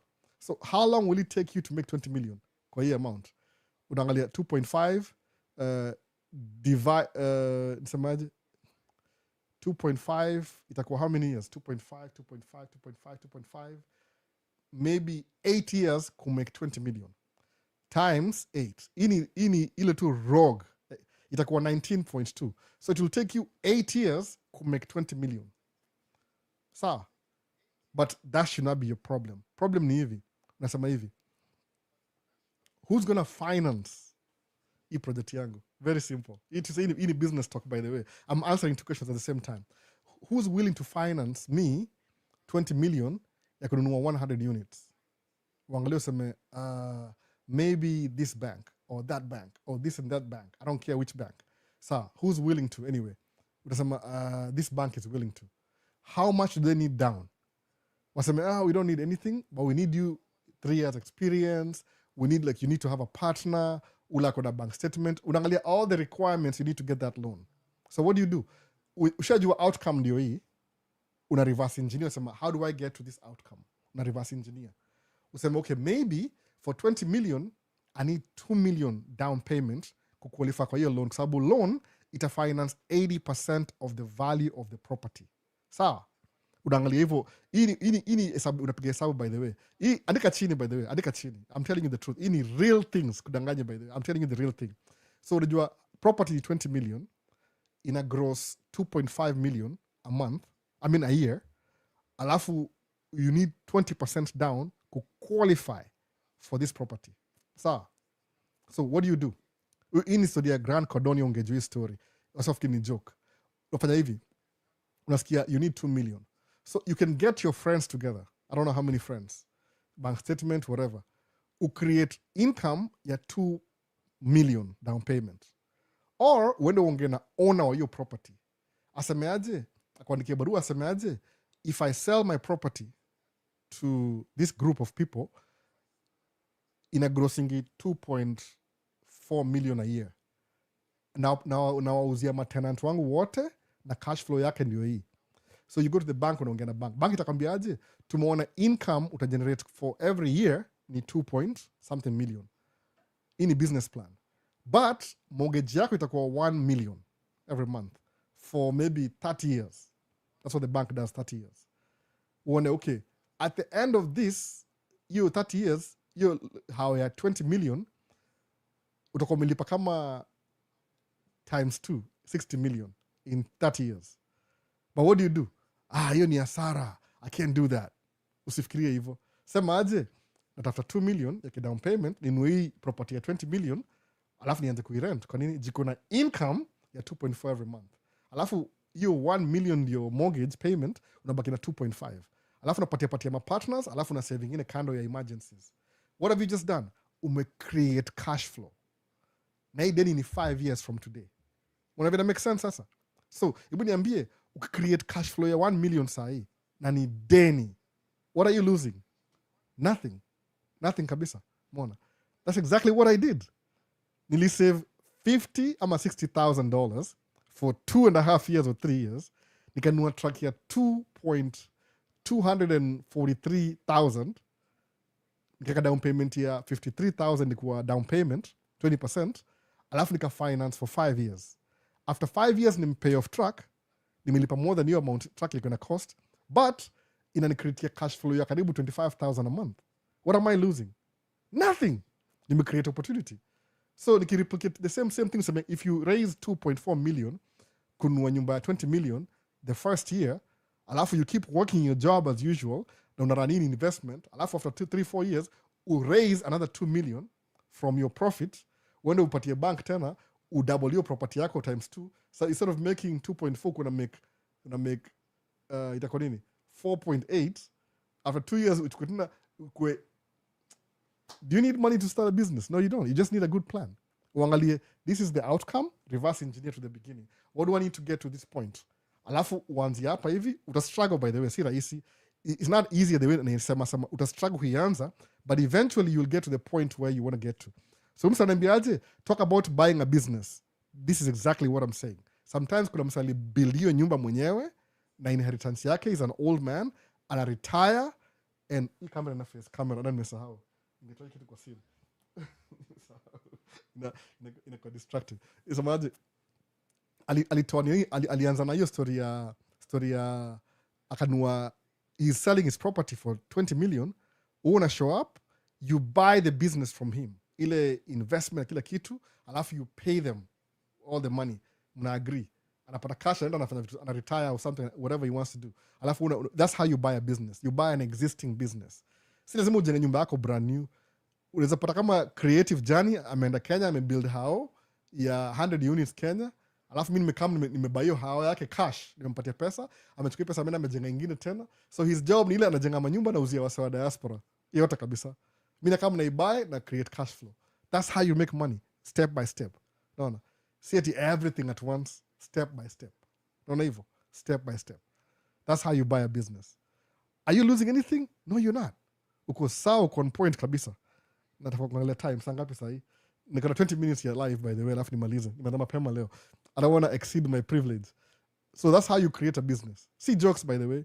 Uta create something na ile excess money, ita produce cash flow. Because for me, if you're making 250,000 for example a month, ama 2.4 million a month, usemeaje, ndatoa tu kama tuseme 400,000 ni spread into monthly nijilipe. You're set for life. You don't need to work for anybody. Utakuwa tu unarun your business. What took that? So that's the point. Ni ile usemaje, how do I get access to 2 million down payment? Na bank gani, who am I going to work with? You start planning before. Uangalie, this is my outcome. Ureverse engineer, this is how I want to get there. Hiyo ndio mpango yangu by the way. The only thing you realize hivi, because mimi na wife soka tuna make plans pamoja ya kudo business, yeye bado hajakuwa sold out bado. She's not really there yet. Yeye bado kwa shule, amalize graduate, and so mimi na yeye hatuko the same perspective, tuko different kidogo. What I want to do, bado hajafikia hiyo place bado. Yako kuna priorities zake. So nisema I'm going to give up kuinvest business directly. Nikaongea na my brother, my family, atakufanya hivyo pia. Bado wako, everybody's in their own line. Sisi wangojea wafike by the way. So what I'm going to do ni ile, ndaanza kivyangu, ni build hiyo down payment ya my next investment. Like I did with the truck. That's all I'm doing by the way. Nikiachieve your goal because I've already seen the outcome, nataka kudo job. I'll be doing videos full time. Ndakuwa Aisha speed. Ndakuwa Maisha state speed. Aitaka Maisha state, sijui itakuwa nini. Albo speed. Ndio jina yake si Aisha speed by the way. Hiyo ni jina ya channel tu. Alafu uta create vitu hivyo. That's how you buy an existing business. Hata kama ni deni, don't think about the debt. Think about the cash flow. So as long as una cash flow, 3, 4, 5 years, you can buy another property. Alafu udouble. Alafu the more una double like triple, utakuwa na more, you can even pay off one in full. Wanze kuenjoy hiyo pesa 100%. Naona sasa. So, back to the question ilikuwa nini? Hebu tuone. Ilikuwa ule Sami Loneta sama, you own cameras that you can't fully operate. Yeah, it's true. See, joke. I don't know everything about camera. I'm still learning every day. Kuna very many things. No. I'm learning. Mushud na S-Log 3. Kuna S-Log 2. Kuna sijui Cinetone. I've never used Cinetone. Mutu mi S-Log 3. This is the easiest. So, that's what I'm saying. I don't know everything. No. Sijai to me. I'm still an experiment. Mbona sasa. Lenses. Niko very specific the way I shoot. Whatever I know is what I know. Kwa sababu stretch hivi, fanya hivi. I don't know how to do that. But Manisha, it is operations. But guess what? The fact that Sijui right now, give me a year from now, Sami Lonet, I'll know everything about the camera anyway. Siliko hivyo. Nikianza live, I knew nothing about this setup. I knew nothing about it. Nothing. As zero, by the way. Because you're live, unafanya live kwa nini. I didn't know how to use StreamYard. Nifundishwa na wife, by the way. Camera nijua because niko natumia Canon kitambo, Canon. Nika switch to Sony. I knew nothing about Sony. But the thing ile, because I'm using Sony on a daily basis, every time I make a bad video, what did I go wrong? Alafu na learn, alafu na crystallize. You kama kuride bike. You'll fall, eventually you'll succeed. You ride the bike. So why is it that most people in the US like to calculate their income yearly? Is there a good reason for it? Jane Muya, taxes. Taxes ni percentage of the yearly income. That's why. Because every year, even business, how much money did I make this month? How much is taxes? The taxes yearly. No. Kama mimi kwa business, I can choose ni file quarterly ama yearly. But because sifanyangi job 12 months, mufanya job kama 9 months, so mu calculate yearly. It makes sense. Juu utapata the first quarter sitakuwa na income zero. No. I'm not working right now. Nafanya tu video for free hapa hivi. 3 videos with very expensive cameras na very expensive everything. No. Inajaribu kuwa clear kidogo. Live stream iko wangi clear sana by the way because kuna factors zinaikatia. But recorded version iko very clear. So camera is a good investment. You can do a lot of things when you decide to retire and make money. Yeah, that's true. Creative journey. Nimesahau creative journey ni nani? Namkumbuka. Sasa you invest in property, go to school, learn what? Go to school. So the whole comment, creative journey. Invest in property, go to school, learn basic construction, and fix your property as you stay busy. That's true. Alafu God bless Irungu asemaje. Leo nimechelewa jo. Usijali, mwaga na recording ya the whole session. The whole session iko na recording by the way. The whole session. Just in case una misi live.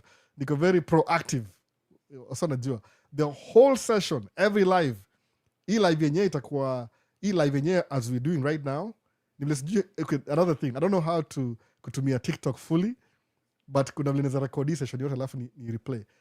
I'm very focused on quality. So believe na quality alive. So what I do the whole session as we speak, I'm recording. Ndio hii audio recording hapa. Easy, angalia. Why do you think niko na backup audio? Niko na DJI microphone, ndio hii DJI in DJI. Niko na mbili by the way. Zimestikiwa hapa hivi. Naona ndio ingine. 2. Hizi na record directly kwa camera. Easy. Hii ndio recording ya camera. Hata si ati ile real recording. Hii ni backup ya hii microphone inaingia kwa stream directly. Hizi na record wireless kwa camera. Alafu at the same time niko na audio hapa kwa shati hapa separately. Niko na 3 sources of audio. Kwa hii 3 sources. 1 2 3. Hadi nimesahau camera. Camera niko na 2. Iko kwa YouTube though. Jile sasa yuko for battery kama last week ina die out. So na backup. Niko na 3 sources of audio. Alafu 1 source of video na record everything. So kimisi live kama umechelewa. God bless Irungu. And Maisha States YouTube channel. Angalia playlist ya Man Cave in the Man Cave Talk. Ama kama kuna live, kuna Man Cave Talk live. Utaona ile session ya live, the way YouTube may record. Hiyo disclaimer, itakuwa clear sana. Audio could be all over the place. But ile Man Cave Talk live, mu post every Friday after hiyo wiki ya nini. Mufanyanga tu hii Q&A once a week. So, I mean, seriously do every day. I can't. I have a day job. Kama sahi, my day job is doing absolutely nothing. Spending the whole day with my daughter. Hiyo ndio my main job sahi. So, kuna rekodi ya hii session. Ukimiss, usipoe miss, maybe 2 years from now, ndeka hii clip kwa TikTok, maybe kanda kumbuka sijui. So, Baby Jesus. Kuna paka Baby Jesus. Bro, ongera kuhusu first time investing. Okay, ongea kuhusu first time investing mostly house between a duplex, single family, or mobile home. It's why you ununua mobile home, by the way. I depreciate faster than duplex. I don't know what to tell you exactly, by the way. Kuna every option you could invest ni poa. Ni ile tu, how's your pockets? How big is your pockets? Ni ile create cash flow. Hata kama ni deni, by the way. Mimi nimenunua truck na deni. I was paying $3,500 a month. But you can gross 25,000. So, na hiyo 3,000 siku feel ilikuwa percentage. Lakini I had to keep it consistent for 5 years. Na nisimiss payment, nisimiss opportunity. Alafu kubackup nikabuy truck ingine. So I was running 2 trucks. 2 trucks. Na zanimikia karibu 20-25 kama 45 a month for 9 months. So ina make sense. Unapiga hesabu zako, by the way. I won't tell you what to do. We'll figure it out one niaje. How do you borrow money? Ununue business, existing business, create cash flow. Because cash flow is your reward, by the way. No. It's not about the destination. It's the journey. Ukinunua nyumba ya 20 million sahi, you don't own the house. The bank does. Ni loan, ni mortgage. Lakini, it's in a cash flow kama 10,000 per month. You say, you'll enjoy yourself. You'll never work for 10,000 a month. Mimi nataka do job full time. Ndaishi hapa TikTok. Mtamka asubuhi niko hapo live. Ndakuwa Albert Show Speed. I don't know whatever that is. Anyway, WW Alboy the Dream. Kuna question moja hapa YouTube. Asemaje? Kuna Felix Patrick asemaje, hello Albo, unaweza bonga kuhusu lease to own tracking. Terrible idea. Una increase more middlemen into your money. Terrible idea. What happens after you have paid the truck in full? Are you tied to Prime? It depends what terms, or Schneider, or one has liberty to work with another dispatch. Lease to own, after 4 years utai own, but there's a soma hivi, soma your agreement ni gani. Jumusa mangaje, you're better off buying your own truck from the beginning, but ili upige sabu yako, ama ukianzia na hivyo fanya hivi. If you wacha tu niambie siri and like kuongea. Fanya hivi, if you need to lease to own, sawa, lease to own, lakini prioritize kitu moja, live within your means, save extra money. Kwa nini? Because eventually utakaanza kubuild your income. Hiyo ndio trick, by the way. There's no magic trick. Mimi nilisave for 2.5 years karibu $100,000 US. Junijua I want to buy a truck. Na truck ilikuwa 200 and something thousand. Kwenda kwa bank wananiambia we need 20% down in the cost of the truck. Nikamwambia ndio hii hata kuamini, nikamwandikia check. Yani nilisave for 2 years quietly and silently. Ski story by this day waambia, labda ndawaambia itakuwa clip siku moja. I was saving for 2 years, 2.5 years money, so quietly, so diligently. Mpaka by the time we show up na hiyo 20% down, my wife was mad at me. You mean you had money all this time, we needed money and you didn't say a word? I don't trust you anymore. Mi niko nacheka tu, sema tu, kwani ningekwambia kweli wewe? Kwa sababu priority yake ilikuwa nimlipie student loan, tuende trip, nikamwambia nilisave quietly for 3 years. Quietly, 100,000. Kubuy truck, nika end up na 53,000 nipatia bank. Nipiga picha, by the way.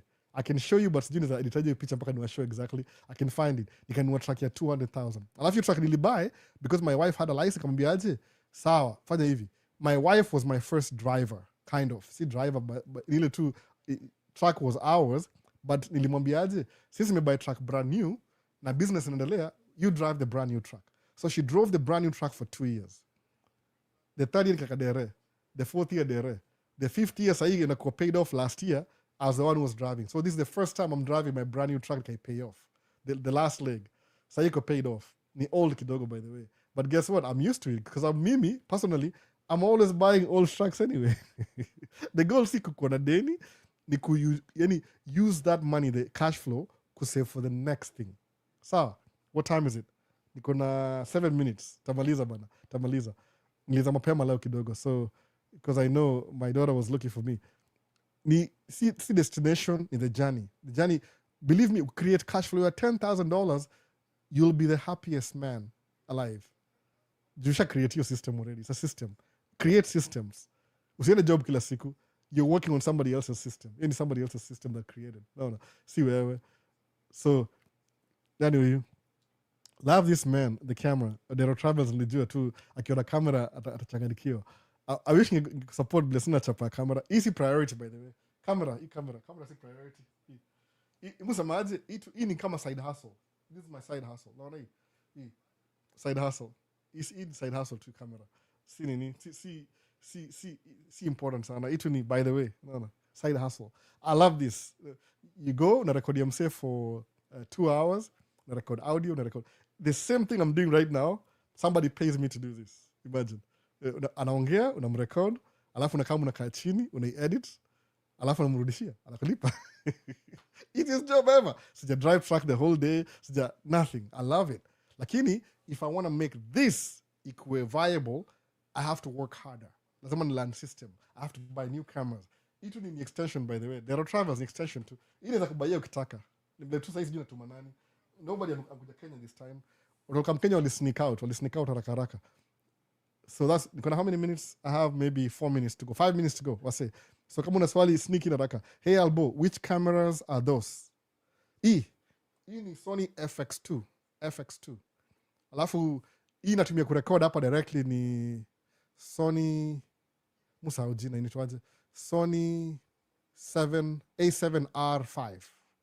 Alafu hii ni Sony 6600. Alafu hii ni Sony 6600.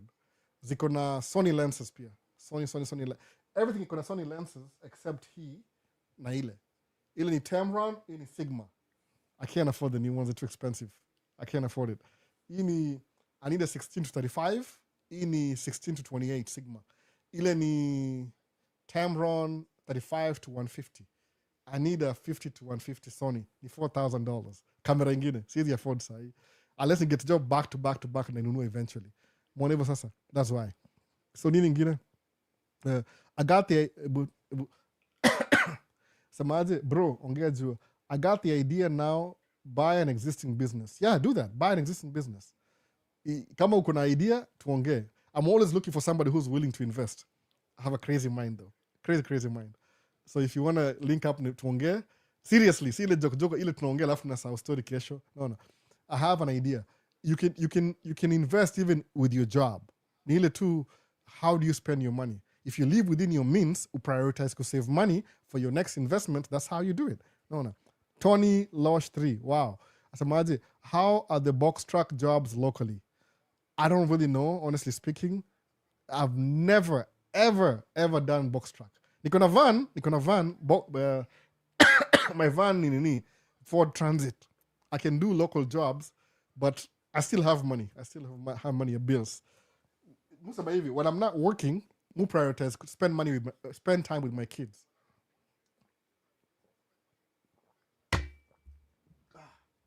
Thirsty. I prioritize to spend time with my kids. So musamaje, so for the job yetu ni 9 months straight. Kama this year, from November tumekuwa na snow every week. So imeharibia any possibility ya job. Na mimi sitaki snow ni too cold. I mean, I'm already sick, more than allergies. So mbona ungeanga kama kuna makahozi ni baridi hapa, ni baridi Minnesota. Alafu mimi sikuzaliwa huko, so nilemea sana. Mambo ya box trucks sijui poa, by the way. But ni ile, whatever you do, whatever income you get, ni universal. Sema hivi, kuwa na priority. This is what I want to do in my life. Nasemanga aje, what's your outcome? What's your ideal outcome is this? Alafu reverse engineer. Alafu anzia hapa, uanze hiyo journey to your ideal, your desired outcome. Alafu uanze kumove towards that. If you want real estate, kama tunge team up na wife, ngekuwa mbali sana. Ni ile, she has different priorities, which I get it. We are not the same people. Mtu akumwambia, alafu the next thing anasema iko sijui ni kama nilimwacha 3 exits behind. Nasema, oh my goodness, we'll never get anywhere with this. So inaishia hapo. So what next? Noma sana, unaona stream ya iSpeed. Nimeiona, sijamaliza kuona, niliona ilikuwa live nikiprepare hii story, ilikuwa live. Nilikuwa na watch kwa computer, by the way. Alafu nikasema sijamaliza kuiwatch, by the way. I think ni usiku sahi Kenya, maybe ataendelea kesho. But ni poa, that idea, hiyo idea ya ku live stream, ni ile tu, I don't know what he's using. Mimi kienda kuangalia wasemu, angalianga how do they do their things. Kama msako airport, hiyo chukua landing planes, I'm going to go there and see what equipment he's using. Nichukue mental notes, alafu duplicate the same thing. I don't have to tell them nothing. Naona hivyo. So nini hivi. So love the cameraman, you're a serious man when it comes to your streams. Mu invest na story. Nasema, I'm learning something. Naona. Kama sahi wasawali miss at the beginning of this video. Nasemaje, hi, I've been following Man Cave Live Talk for over a year now, but it's been difficult to know the days you do the live. Do you have like a particular day that you do it so that I don't miss the live? On Sunday, right now. I do it every Sunday. Every Sunday, specifically. Musamanga hivi, on my page, nizandika lives every Sunday. Ubaya musamanga aje, the moment na declare, I feel a lot of pressure. So live yangu yonga every Sunday. If you miss the live, kuna recording. Every recording, everything I've ever done. Tuko which episode saibu, niangali tuko which episode. Mwanga na episode, by the way. I start Leo ni live ya leo ni 107. I think ni 107 leo. Is it 107 or 108? 108 leo, 108. So kuna live kadhaa. So you have a couple of hours to catch up. Ni Q&A. See actual, like, in Q&A session. So it doesn't matter, in Q&A. People ask questions and I answer. Nikianza question yote sahi ni ya last week. Real time. But Sunday, every Sunday kuna live. Every Sunday. Kama say I'm about to end. Time gani nishamaliza time, 2:00. So, wase, kama kuna any question, sema, nimeanza mapema leo. They were sleeping, that's only sneak in. Mtoya kiamuka. Every Sunday, but no. Want to venture into doing live streams for people may as a business. Yeah, focus na hiyo live stream. My wedding live stream. Unaona? Anatumia GoPro and Sony FX6. Yeah, FX6 ni mzuri because hata hii ni ile tu ukitumia FX6 ni poa. Ni how much FX6? $6,000 I think. Ni ile kwangu is too bulky. I could buy it too. Ni ile tu, it's my next thing. Move career. Should I go back to Canon? Because I have a soft spot for Canon. I'm just cheating on Sony right now. I'm just cheating. Sony mo gonna cheat on Sony. It's just Sony iko very kuna advantages. Move career. Should I? I'm meaning to Canon cameras. Alafu I'm cheating on Sony right now. Very deep into Sony. But ile kama natumia FX6 is really good kwa sababu FX6 is really good ama FX3 kwa running kama documentary. So I'm very sure IShowSpeed video yake ya live stream kama documentary. So huyo msana I'm record, I'm pretty sure. I think akona transmitter hapo na akona battery pack. I know exactly what they're doing. I know how to do that. Ile tu I can set up like that too. Ni vile musemangaje I prefer these videos. Nikidrive kwa gari Morgan nimeweka kila kitu hapo. Amuonangi vitu kwa gari. But mtumia camera zile ziko smaller cameras. Naona. Si hizi big cameras. Na sacrifice quality for mobility. But ukikuwa serious kabisa sacrifice quality. Hire somebody to do the mobility. Naona. Nasema haiwezi overheat. FX6 iko gina overheat by the way. FS6 is a proper video camera. FX6. You need pro. Hizi ma FX3 ni kama baby cinema line. FX6 is this big. Iko na internal fan, iko na internal ND filters internal. So it's a dedicated clean $6,000. I'll buy it one day nikikuwa serious. Sahi I'm not serious bado. Wacha ni invest kwa hiyo consistent income ya kila mwezi. Naona. I got a question, the ordinary. Ongea haraka the ordinary. Namaliza sahi. I'm winding down. So FX6 ndio the main camera.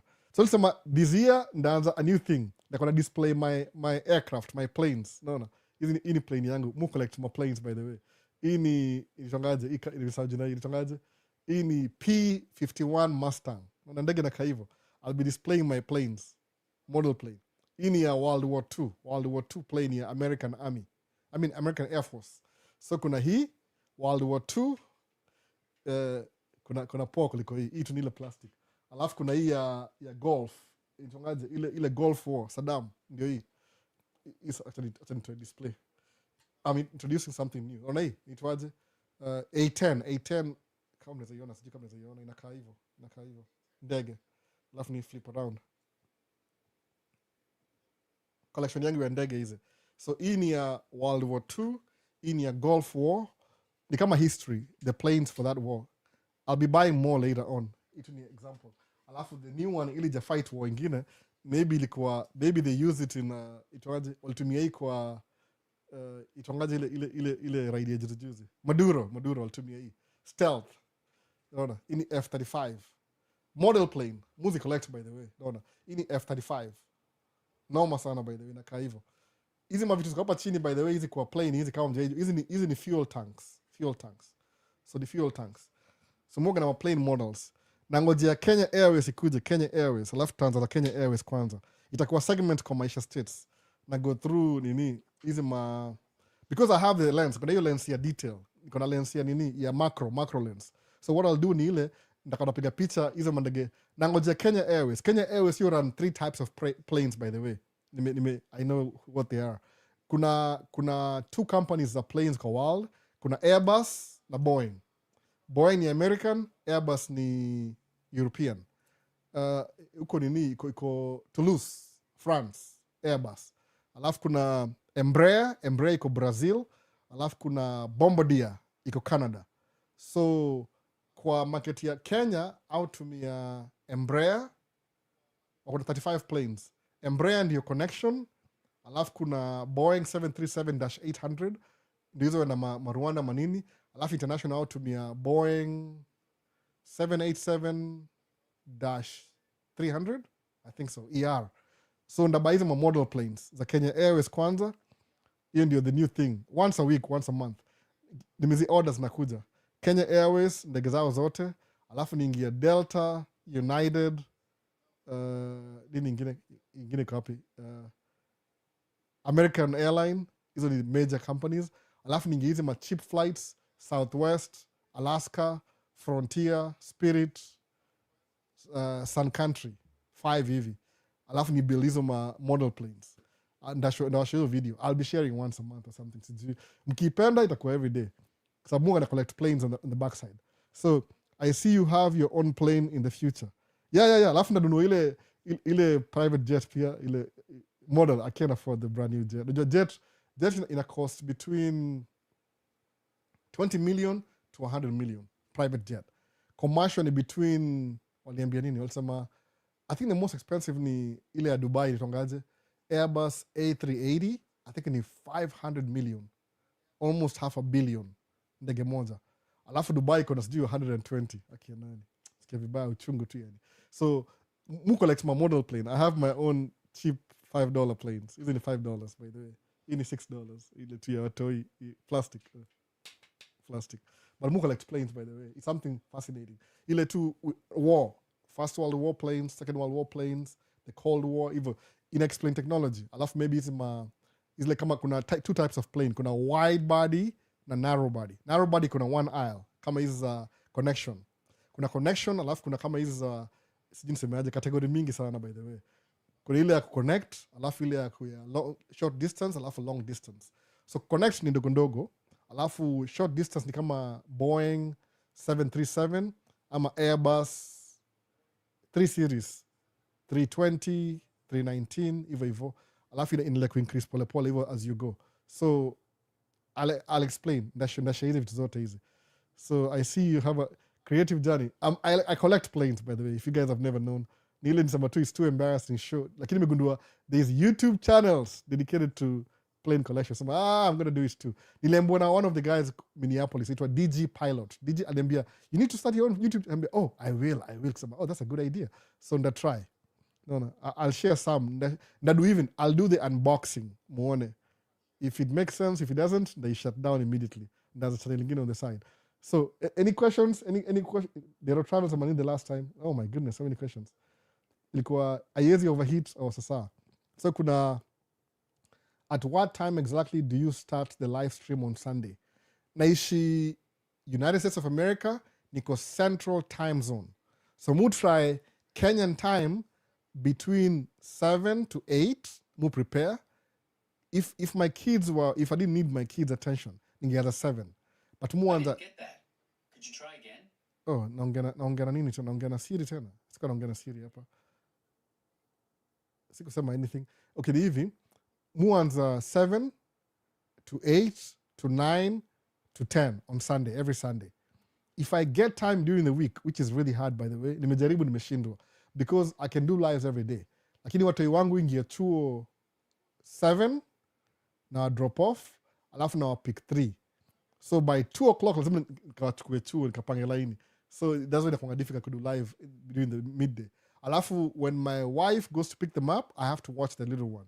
So maybe kama niko home na try to do live every week, maybe TikTok. The YouTube need extra steps. So ukimiss live, show up to. No. Lakini videos za TikTok, I'm more consistent now. Na hizo ndogondogo fupi. I'm trying my best. Ni post TikTok. Ndio wasao kwa ile maswali, ile tu ni engage. Sasa, so hiyo time ni on Sunday. Every Sunday between Kenyan time 7 to 10. Hiyo ndio main. Japo ndio wasao wamefika. Niliambiwa na wasee, that's what waliambia. On Sunday tumetulia, tumefika home. 7 is too early because people are having dinner, wanna watch news. So 8 to 9 to 10. Inafaa kuwa 2 hours. Ikianza mapema kama leo, ndio nime-extend kidogo. Nikienda past leo, ndakuwa sanction na wife. Then I'll lose my privileges. No. Things I have noted, sir. Nini? Timing I have noted. Ndio hiyo sasa ni on Sunday. That's what it is. Ile between Sunday evening Kenyan time. Hapa even in midday. Junika hapa hivi for a long time, alafu wasatoka church. Watakuwa busy sana. Mi siendangi church by the way on Sunday. Siendangi church kabisa. Mi ni churchless person. Lakini ni very religious. Najua Bible yote, but siendangi church. Hivyo. Mi na wife tuko different denominations, background. But Said kuna different in siendangi church. I'm so sorry. Unfortunately. Odangi church, muomba. So, juu ya things nimediscover from kwenda church. so muenda church bado munga na support church ile where my kids go to school the muenda hiyo church lakini na supporting hiyo church ile lakini mambo ya ile ideology ya church it doesn't yani you don't need church to be a good person mu believe hivyo very strongly after being in church for a couple of years alafu mimi na wife tuko different ni so ile tunatry blend in pamoja unaona so usini judge don't judge me no see ati nothing inani make ni kwe exactly so watu wenda church on Sunday mujue hivyo so msaka church sahi kama kwa US ataona live afterwards no akiwatch football so buy Canon RC ni noma nilitumia would really love to own it. There are travels you need to come visit America. Kuja kuvisit by the way. Is your wife Kenyan? No, she's not Kenyan. Wife yangu ni origin ni German. Akona German. Mesa hiyo country ingine. Itwaje? Baba yake ni Saujina. Mama yake ni 100% German. Baba yake ni England. Sijui ni Irish na man. Itongaje ile? Uko juu. Ni mtu wa nini? Norwegian. Si Norway. Ile ni hawa tu hapa juu hapa. Hapa si nini. Ni German. Imesahau jina kabisa. Dutch. Si Dutch. Itongaje? Wife ni German. 50% German. Alafu hiyo ingine Irish na sijui. Au fadanga hivyo wazungu. Wako mixed up. So mama yake ni 100% German. Mama yake kweli. Grandmother yake ni 100% German from Germany. Alafu mama yake ni half German and half hii inaitwangaje? I don't know exactly. Ni mzungu basically. Ni mzungu. Wife yangu ni mzungu. Unaona? So we are spiritual beings. Church is not a must. Relationship with God is what we have. Yes, as a conclusion. So inshallah naweza toka kuona ikiwa kaka. Sasa tutaona. Kuja visit Dero Travels. Kuja visit bana. Ni rahisi.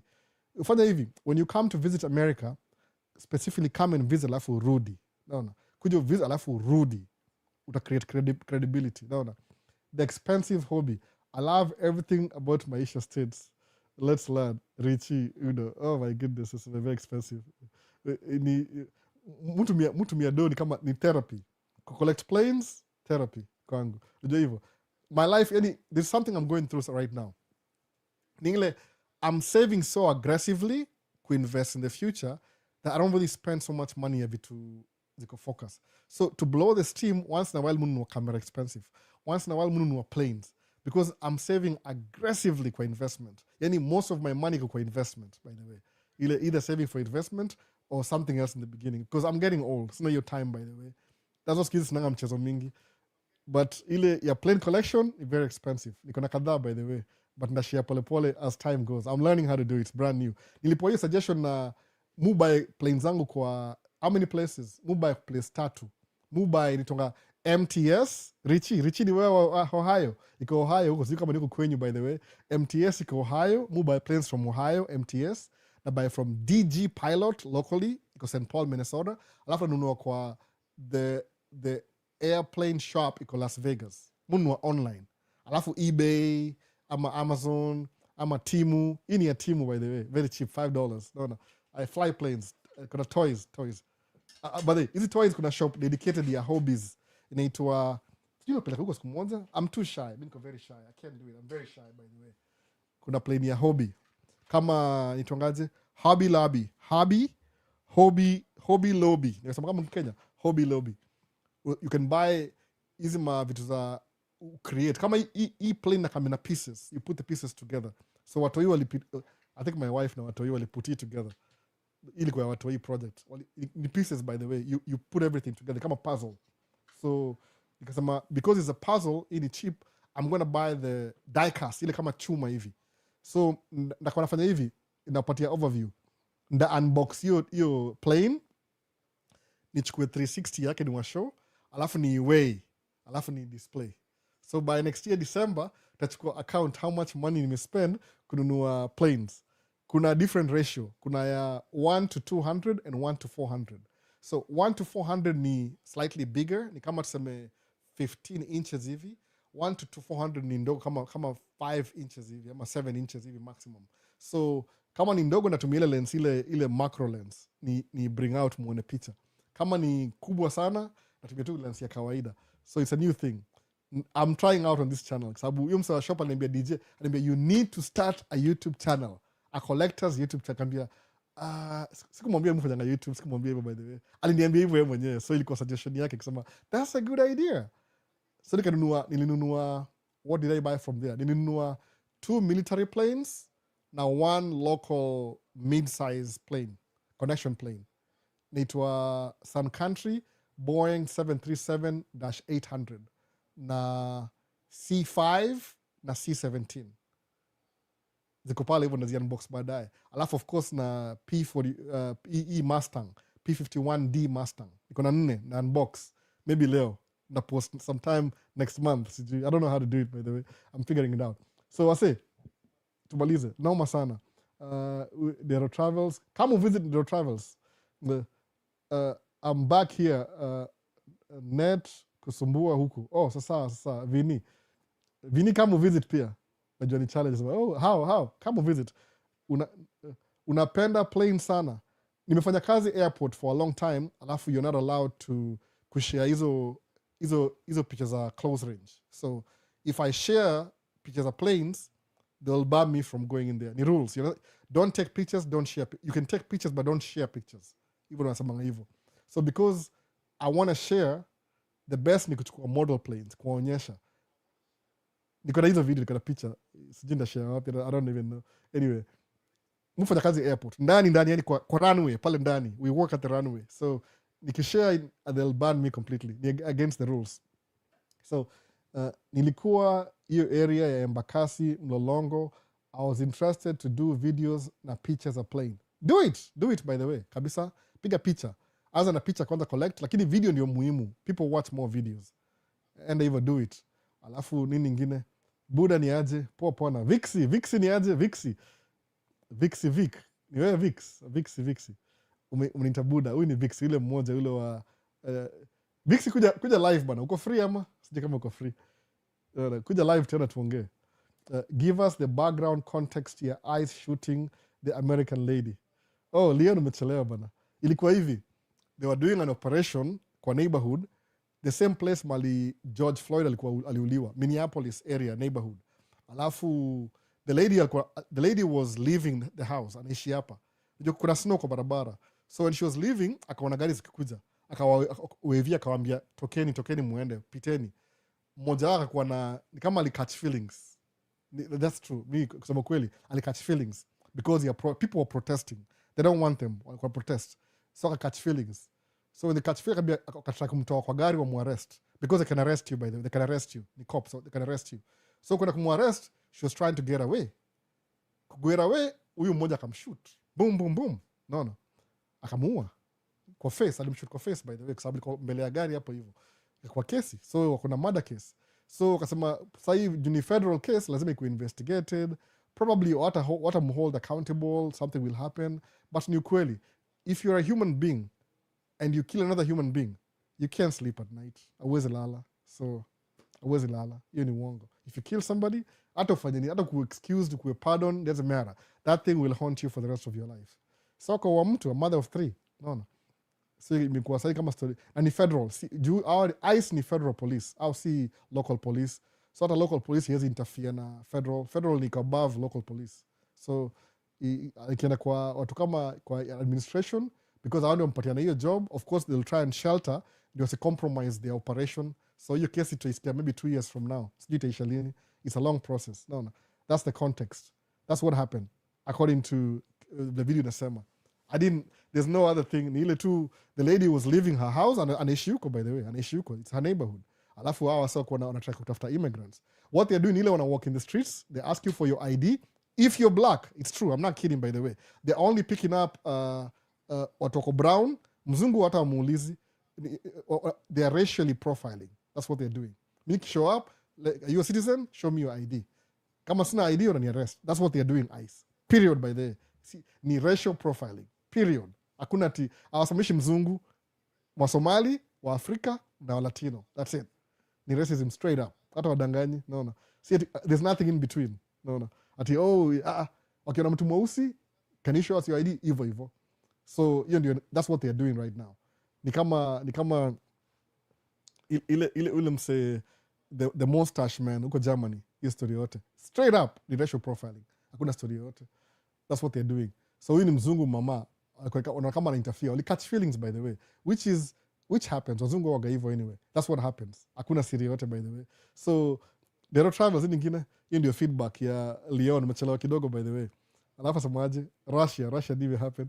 But tuone nyingine 21 minutes, I'm so late. Albo vipi, poa sana Prince, kuja muone live kama mechelewa. That I could do live during the week. I'm just saying that, I'm not so sure. So sad for sure. That's what happened by the way. Ilikuwa uncalled for, totally uncalled for. No. Watching live from Kisumu, Riat Hills. Steven Jugito, karibu sana Steven, vipi bana? Kisumu ilikuwa one of my homes. Niliishi Kisumu for a while. Sijui how many years, on and off. So Markham, creative journey, I agree with you. We all spiritual beings. Church is not a must. Relationship with God is what we have. That's true. So tumaza live was said, imechelewa. They're coming to look for me right now. Imekuwa 2:00. Na wasikia kuja downstairs. So what do? The last one ile, have a good one brother. So namaliza TikTok kwanza, tuende TikTok. Squeeze everything kwa computer. Hakuna screen hapa, unaona? I'm improving. Kuna tu camera ya Dero Travels. Ona camera ya Dero Travels hapa. This is what I have, camera. But hakuna kitu kingine. So end live hapa. They're coming to look for me na wasikia kikuja. Wase, baadaye basi.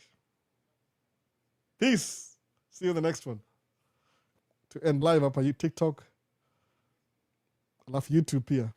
Ni mwacha nani mwingine? Kuna Prince. So sad. Okay, nishamaliza hivyo. Blessed. Let me begin hapa. Kuna blessed up man. Big up. It was a good stream. Hopefully. They watch this. How many things I did wrong. Nice time, brother. I will rewatch. Vincent, come visit Vincent. Come in and visit bana. Alafu mrudi. No. We'll discuss that later. Visit Visa. Ibu tuone nini nyingine. Alafu weka playlist ya camera collection. Iko already by the way. Every video iko nayo. Maybe it's the update. Nafaa update. Sound update. Everything. The update leo. Now that you've said so, the update everything I use on a playlist. Alafu where to buy them from? Mununua from different places. Sijui naweza waambiaje link. Mununua everywhere. Mununua B&H. Hizo makampuni ziko hapa. So ndeka playlist basi. Sasa, anything else? Going once, going twice, going 3 times. Peace. See you in the next one. Tumalize. Hope sijaacha mtu yote. Kwa sababu live yoga na delay kidogo. Hebu tuone